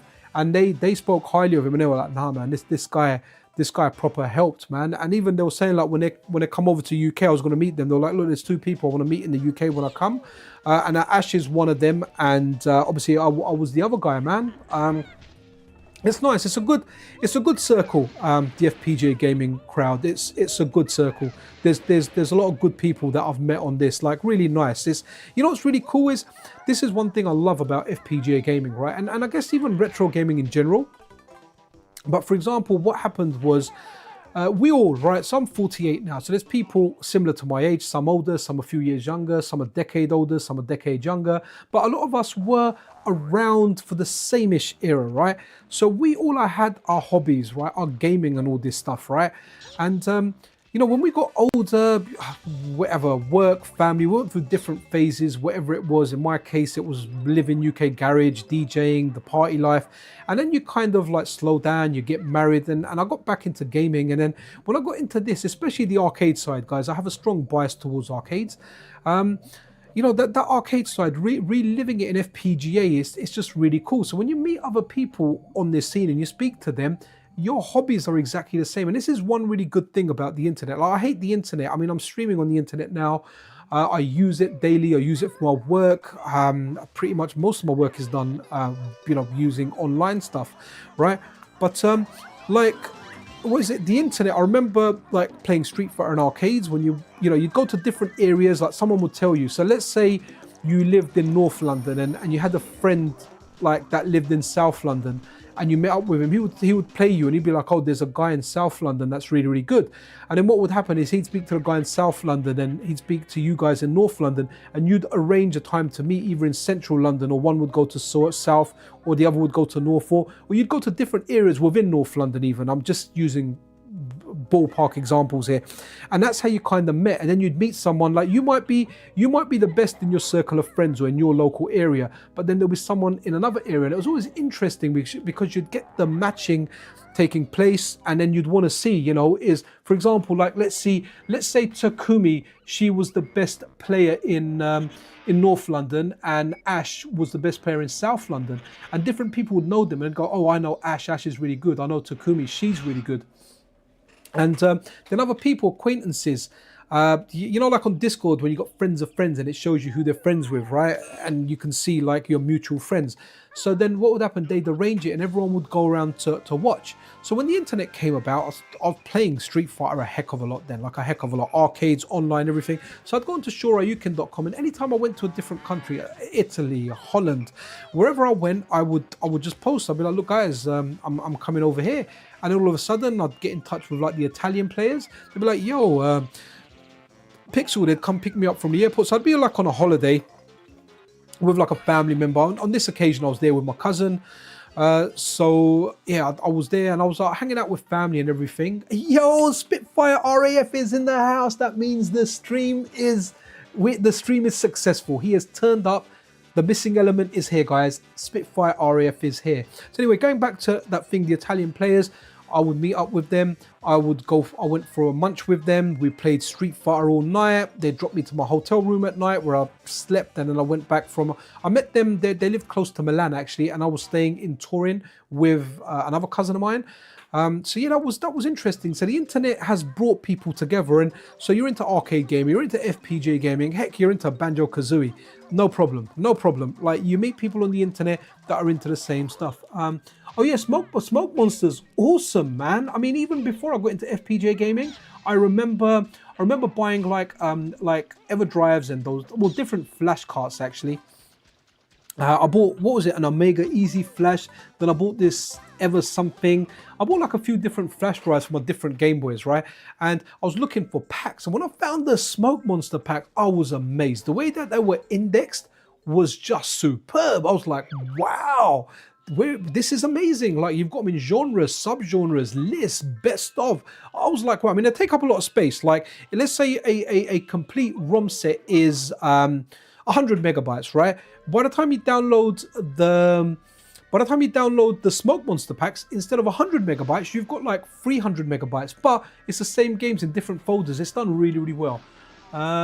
Oh, we have the same page. Oh, nice. Nostalgia is a B word. Yeah, I feel you about these things, but the new gen only know. Oh yeah, they do, absolutely. I mean, like we've evolved a bit with it, right? We've gone with it, but I hate the internet. I hate it. I hate that things are centralized by big companies like Amazon. And I mean, I'm one to blame. I shop from there all the time, right? But I remember just going out on arranging with my school friends, and before the internet, oh, we're going to meet over here. We're going to meet outside Burger King at 10 o'clock. Man, if you weren't there by 10 past 10, you were lost for the day. There wasn't this last minute texting, I'm running 10 minutes late.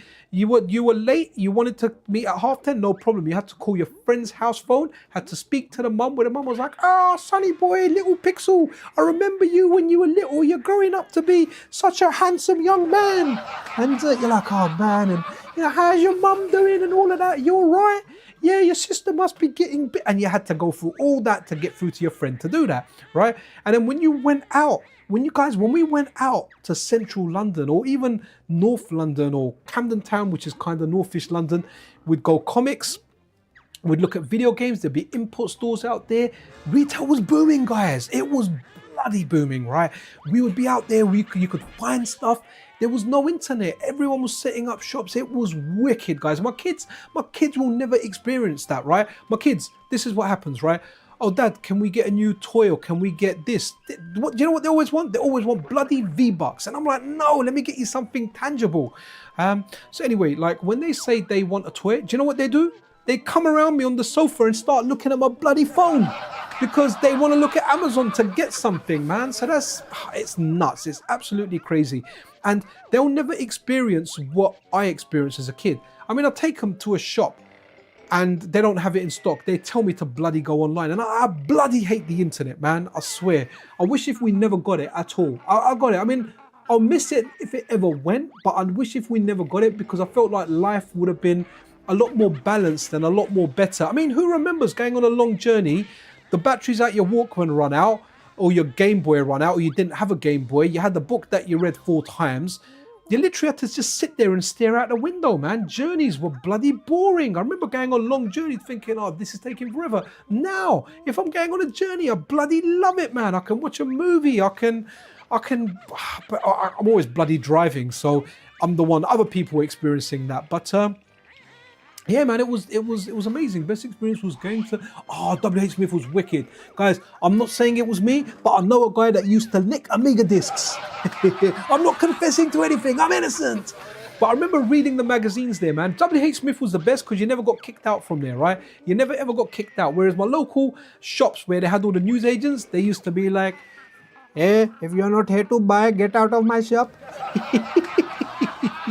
I remember a friend got kicked out of there, right? In summer, we were in there, like a local corner shop, and in the ice cream, he was looking for a particular ice cream, and he was only little, so he literally climbed over, and he was halfway down the freezer looking for a thing, and the shopkeeper, Mr. Patel, was like, "Look through the glass," and my friend said to him, "It's not glass, it's plastic, you idiot." He got banned from the shop. He was never allowed in there again. But he was right though, because it wasn't glass, it was bloody plastic. And I can't even remember what ice cream he was looking for, but it was literally his legs were dangling on top and he was swimming through the ice cream trying to bloody find whatever this heck of an ice cream was. This friend of mine was nuts though, man. He's another one that man, a lot of these guys got like we used to party and party hard, but some of my friends, they just never left it, man. And like this guy, like he's just something else, man. Literally just nuts. Absolutely nuts. But when he was kid, his name was Blatant B. B for, try not to use bad language on here, but you know the B word, Blatant B, right? He went up to a girl in our school, right? Let's just say this girl's name was Emma, and he was like, "Hey, Emma, can I tell you something?" And she was like, "Yeah." He was like, "You're so ugly and your forehead is massive." Like literally randomly, just something like that. It's the same guy that he was cycling. We must have been like 13 or 14 then. We weren't even that young. And this woman goes, she was a little bit fat. She said to him, "Oh, doesn't mummy let you ride your bike on the road?" And you know what he said to her? He said, "Doesn't mummy put you on a diet, you fat bee?" I mean, this is the guy, man. I mean, he was quality though. He was absolutely quality. And this is the guy that always had the pirate devices, had the disk drive thing for the Super Nintendo. Then after that, he had a pirate device for the Nintendo 64. This guy was Mr. Mega Pirate, man. Chipped his PS2, done his Xbox, all that stuff there, man. Okay, guys, I have to say, this game here, it's running, it feels like it's running a lot better than it does on the Nintendo 64, and likely the Mr. FPGA core as well. Don't expect to see, oh, yeah, I forget, he's got double jump, hasn't he? He's got the little kazooie thing next to him. And again, I suck. Like, if you think, I know I'm not the greatest at most games, but heck, I super suck at these 3D platformers. And guys, for anyone out there, man, I can't recommend this. What? Where's my double jump, man? I'm going to have to turn this off in a second because I'm dreadful at these games. Never evolved with them, didn't care for them. And my same friend I was talking about, the blatant one, I thought he had the little kazooie, no? Oh, okay, maybe I need to go somewhere and find him. Maybe he tells me. I'm not rich. So yeah, my friend there loved this game. But I remember playing Banjo 2. I think, was it someone mentioned it to me? He was doing a board game, and I was around his house watching him play it, and I watched him do the board game part. It was really good. I do want to play some Gears tonight, man. I have to go pick up my mother from my aunt, get her ready for bed. I'm gonna go to bed with a Steam Deck, and I'm gonna play some Gears 3. I know I always say that, but did he tell me double jump? I'm not even paying attention.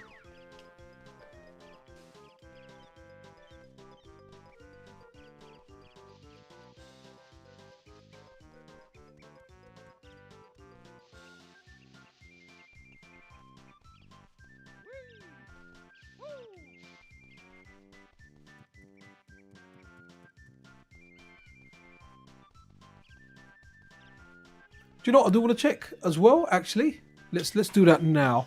Let's do the Donkey Kong test. You know that Donkey Kong one where he goes on, where he's supposed to get the, oops, I keep moving it right to go down, but on this one here, it's that. Yeah, guys, like Summer Kart, wicked, absolutely wicked. Donkey Kong 64. Okay, there's Protos on here as well. Right, okay.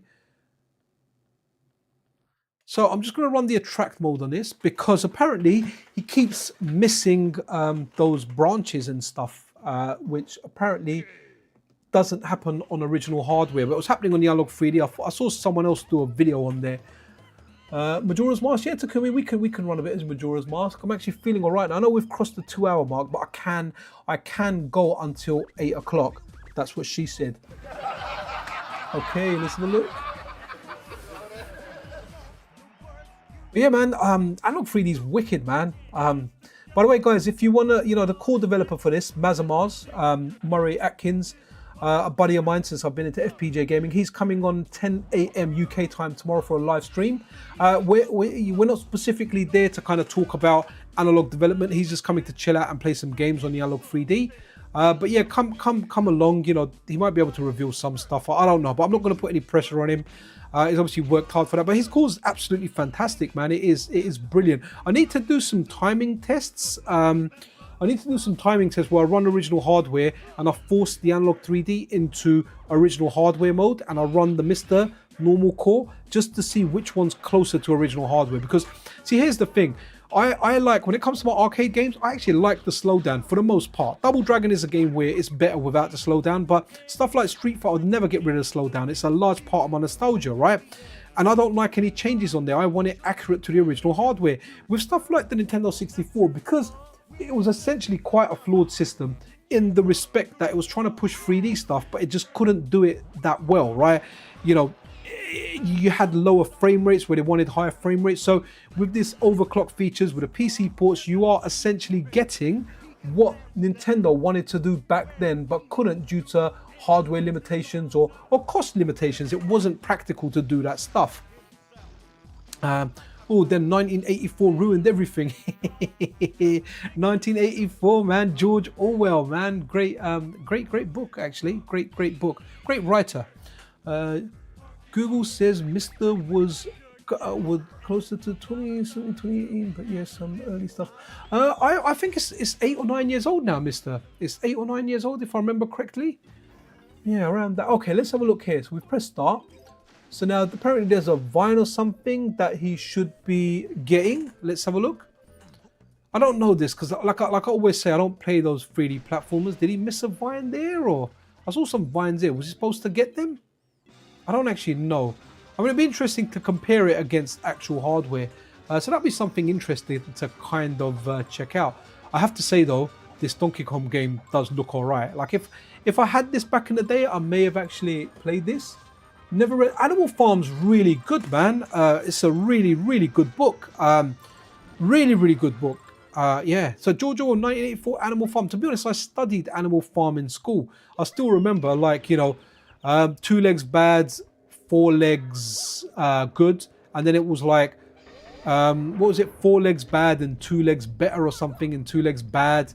It was interesting. In definitely very interesting. But yeah, good writer, man. Let's see, Pokemon Stadium 1 USC. I heard gets a black. Oh, okay. So let's check this out. I want to see. All right, so we're gonna do Majora's Mask for Takumi, but I want to see this black screen. So SC64 Pokemon Stadium 1 USA. Let's check that out. Because that's going to be quick. I just want to load it. If it goes into a black screen, it goes into a black screen. Then that's that. Right, so let's now go. So what was it? Pokemon Stadium 1 USA. Okay.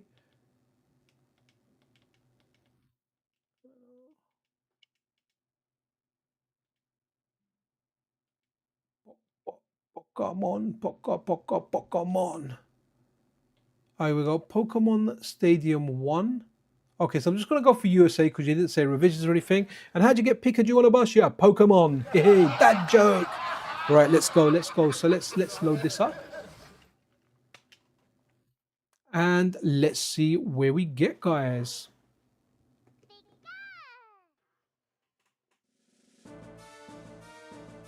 I don't know about that. I haven't got a black screen there, buddy.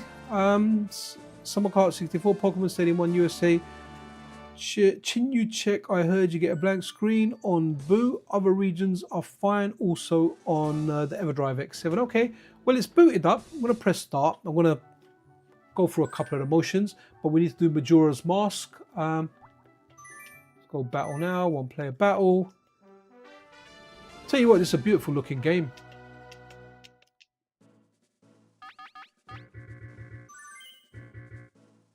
Just let me battle. Let me smash that button. You misses on avocado. Okay.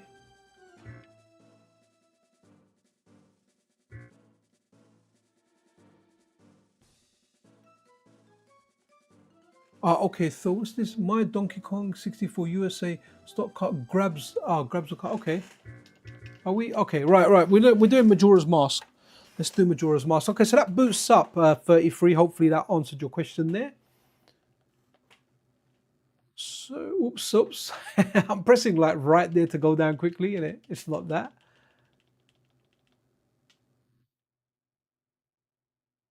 Okay, I always default to like the USA version. It's just a habit from when we were younger, when we had some PAL stuff that ran at 50 hertz. You just knew you're always safe with USA and 60 hertz, or even Japan 60 hertz. We got a bit of a bum deal there with a 50 hertz, man. That kind of sucked. But a lot of our TVs were, from what I recall, 50 hertz.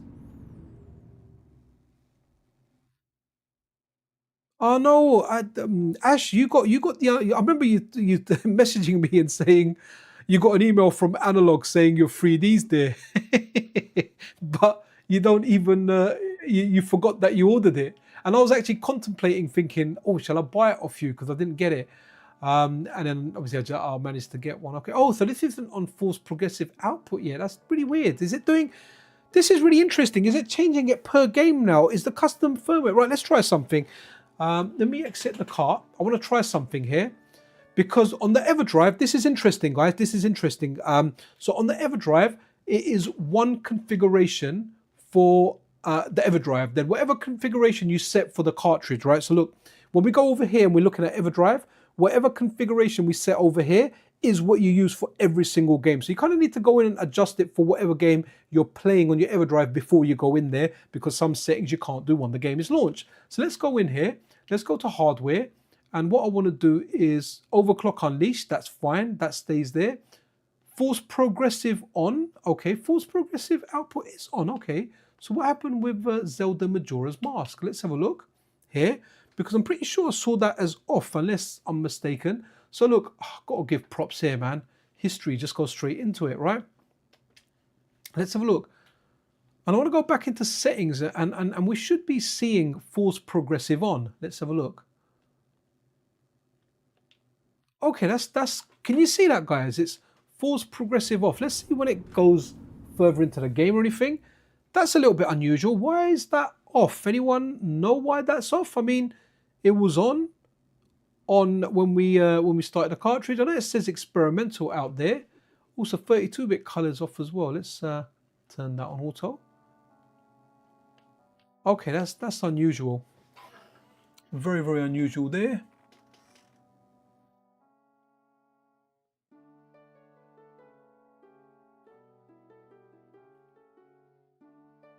Wow. Okay. Yeah. When did I get into emulation? Really properly, I got into emulation with the original Nintendo. Sorry, with the original Xbox. When I got that original Xbox, it was banging, absolutely banging. So I don't know why it's not on force progressive output. Why that has turned off when I've booted up this game. I'm kind of curious, as in I want to run this on the EverDrive and to see if force progressive stays on. Let me just run this. Hopefully it's not a big massive intro that we have to watch. Likely it is.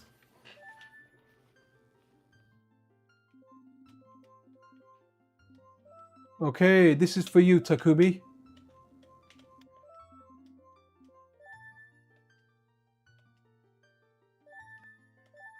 Okay, guys, going to turn my mic off a sec. Just going to take a sip of my drink. So bear with me.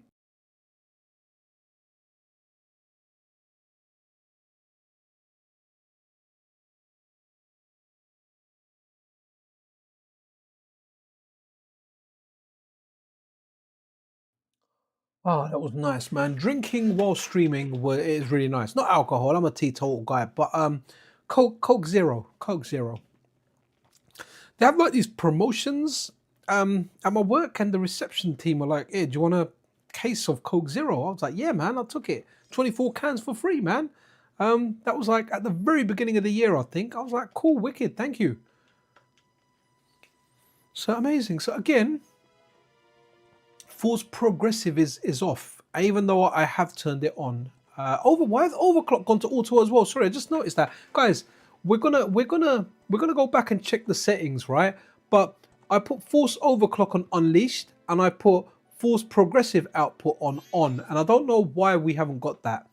You know, I don't know why we haven't got that. I want to try it on the EverDrive next to see, do we get anything like that? And I want to see, once we actually control the game, do they come on when the game comes on?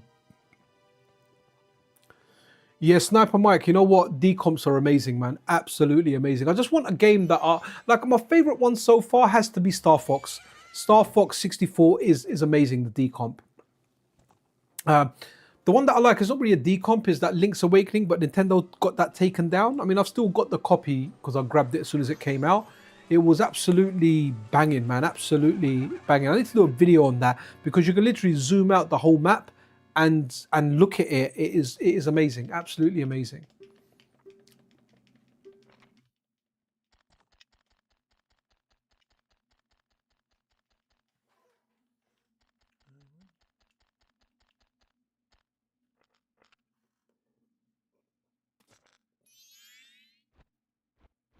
Oh, SNES 9X, good. I think that's still going, isn't it? Oh, we got Maddie Addy Gaming. Hey, Maddie, we're just talking about well, Star Fox, and Maddie has done. She's done like texture packs for it, man. Still working on one. Some really good stuff out there. So yeah, those PC ports are amazing. I'm honestly impressed. Thinking back, I was running Project 64 on a Pentium 2 based system, and it was running almost full speed all of the time. Wow. Manny, how's it going with the Star Fox, man? Do you know what? I've been so busy. My list of videos to do is, there's about 50 videos I want to do. I'll keep a list of stuff and then I'll prioritize FPGA over everything else. But yeah, man, that list is big. I know, that's what she said. Okay.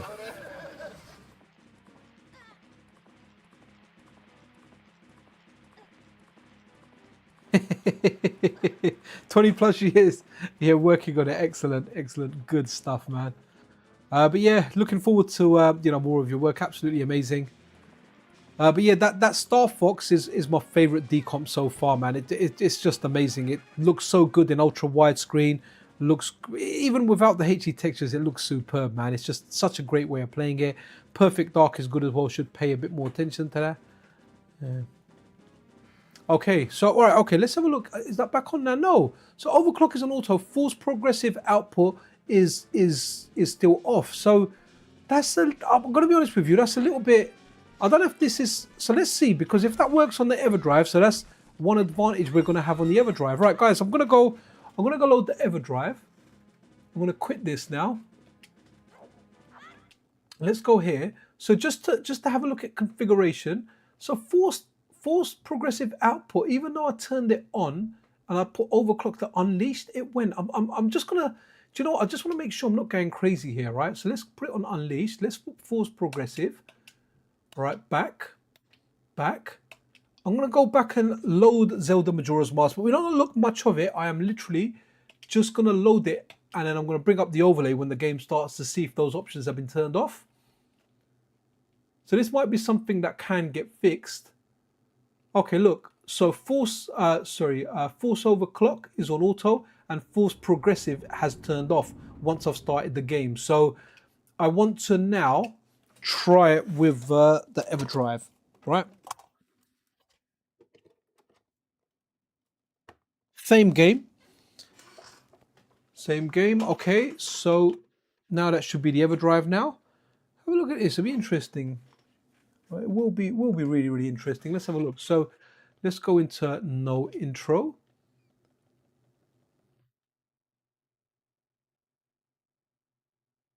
Okay, see, look, this is too spread out. Like again with the summer camp car, I can see the name without having to look at the menu at the bottom. Okay, so we just ran. It was this one that we ran. Oh, okay. Let's see if it remembers my options from last time. I should have checked them before.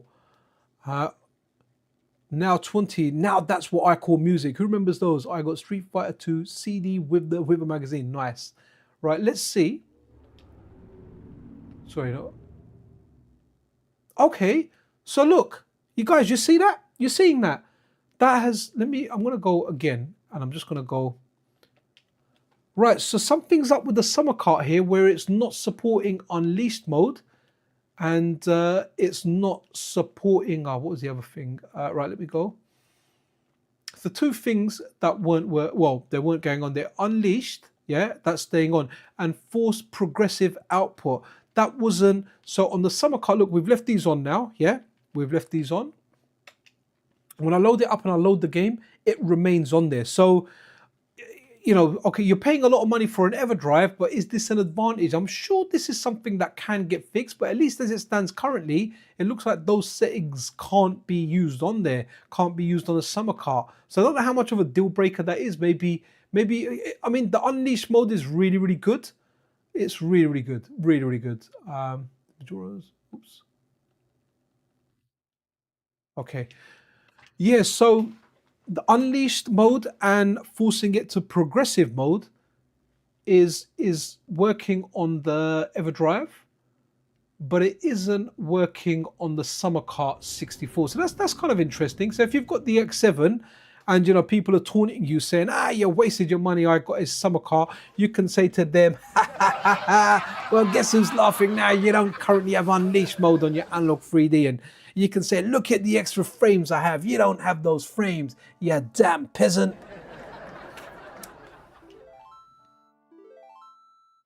Okay, I don't know how much of a difference it will make on this game actually. Like, I hate the fact that you can't use the D-pad here. It's really annoying. Hey, at least you can press start to go to end. Alright, okay. So look. Yeah, that, you know what? It was. I remember when what was the first game they did for Microsoft on your, was it original Xbox, Grabbed by the Ghoulies? I mean, I don't think that was a bad game. It just wasn't an epic game from what I remember. So yeah, they definitely ruined that. But oh wow, 2 hours 20 minutes, guys, 10 minutes and we're kind of out. You know what? Killer Instinct, I think we'll have to run as well. Oh, you know what? KI Arcade. Can't say any more about that, but there might be something good regarding that. I cannot say anything at all. Forget I said anything. Forget I was here. But a Killer Instinct Arcade, there might be some good news concerning that in the future at some point. I'll keep you guys updated if I can, when I can, if anything like that happens. Right, okay, we've seen quite a bit of Majora's Mask. Let's go KI because we are going to finish soon, and I really do hope KI gives us a good attract mode. So guys, if you are enjoying this stream, you've been here for a while, then why not press that like button or subscribe to the channel? It really, really does help out. Right, so Killer Instinct Gold, USA. Okay, let's go revision 2, right, because that's going to be like the latest revision. But yeah, good stuff, man. Well, look, Analog 3D is freaking awesome, man. I just don't like the Nintendo 64 that much. Like, it's a love-hate relationship with the N64. N64 was multiplayer for me. Here I am on a Saturday night playing with myself. No, you dirty people, not like that. Playing by myself might be a better way to phrase that. I don't have my friends around to play that multiplayer. That era's gone. So there's, yeah. You know, that era of my life is kind of gone. So I do like playing some stuff on this. Not like I completely hate the system or anything. Right, Force Progressive and Unleash mode is on. So yeah, that kind of era's gone. A lot of the games on there. I didn't play a lot of the 3D platformers and stuff. There are a lot of good games. Actually, I wouldn't say a lot of good games. There's a decent amount of good games on here. Stuff like Bangai-O, Sin and Punishment. This one here, Killer Instinct. Some of the other games, there's better versions of them to play. Like Resident Evil 2, it might not be the best version of that game to actually play. So yeah, there's good stuff on here like Mickey's Raceway. Mario Kart will always be a classic. Star Fox is one of the best games on the system. Absolutely love it. Then you got stuff like Killer Instinct, which to be honest, I can't really play this game. I even bought the latest one for like the Xbox when it came out.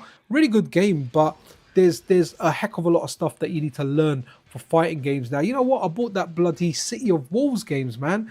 I've literally gone into training mode twice. I haven't even completed it in arcade mode once, man. I need to play it. I just, you know, one of the things about playing old games, especially old fighting games, like your combos are still there, you know, like when like now, if I go to learn a game, if I go to learn a game, then what happens is I like by the time I learn something and I go back to play it, there's been an update that's completely nerfed that character and they've changed some of the combos and some of the links, and it's really annoying. Like if I go back and I play Super Turbo, the same crusty old combos that I was rocking years ago, I'm still rocking now, you know. So all good kind of there. But you know what, guys, I think now would be a kind of good time to kind of conclude this, because we've got a nice attract mode on Killer Instinct, which looks really good, by the way. Yeah, so the Analogue 3D is really good. It's really good. If you're into N64, you need to get this, man. If N64 was your big thing, games that you grew up playing, and this was your nostalgia. So generally, if you're younger than me, because my nostalgia, the peak of my nostalgia would be 16-bit. 8-bit was there as well. Stuff like the NES, the Master System, you know, stuff like the Atari 800, the Commodore 64. Yes, I have nostalgia for that. But for me, the golden age is that 16-bit era, right? We're talking Mega Drive, PC Engine. I know it was 8-bit, but it had 16-bit graphics. But let's add that to that. Super Nintendo, CPS1, CPS2, Neo Geo, a whole bunch of Taito game stuff, ranging from Bubble and onwards. So all that stuff was just absolutely superb for me, guys. That's my thing. But then I forget there's the generation after me, right? That when like their golden age would be the Nintendo 64 and the PlayStation. And if you really liked it and there's games on there, you know, you want to relive Perfect Dark at higher frame rate, you want to play GoldenEye at higher frame rate, it's got some really good quality of life options. Look, I can't speak for Analogue, but I would honestly say that if Analogue want to continue selling these things after the mod retro comes out, so once we get the M64 and they're saying that they're going to leave it open so people can bring over their own cores to it, then you know what? Why would Analogue not then release cores for it, even if it's their own cores, right? Analogue have released the PC Engine Duo, they've released the Mega SG, the Super NT, just to name a few. They've got their own NES core as well. They've got a bunch of cores.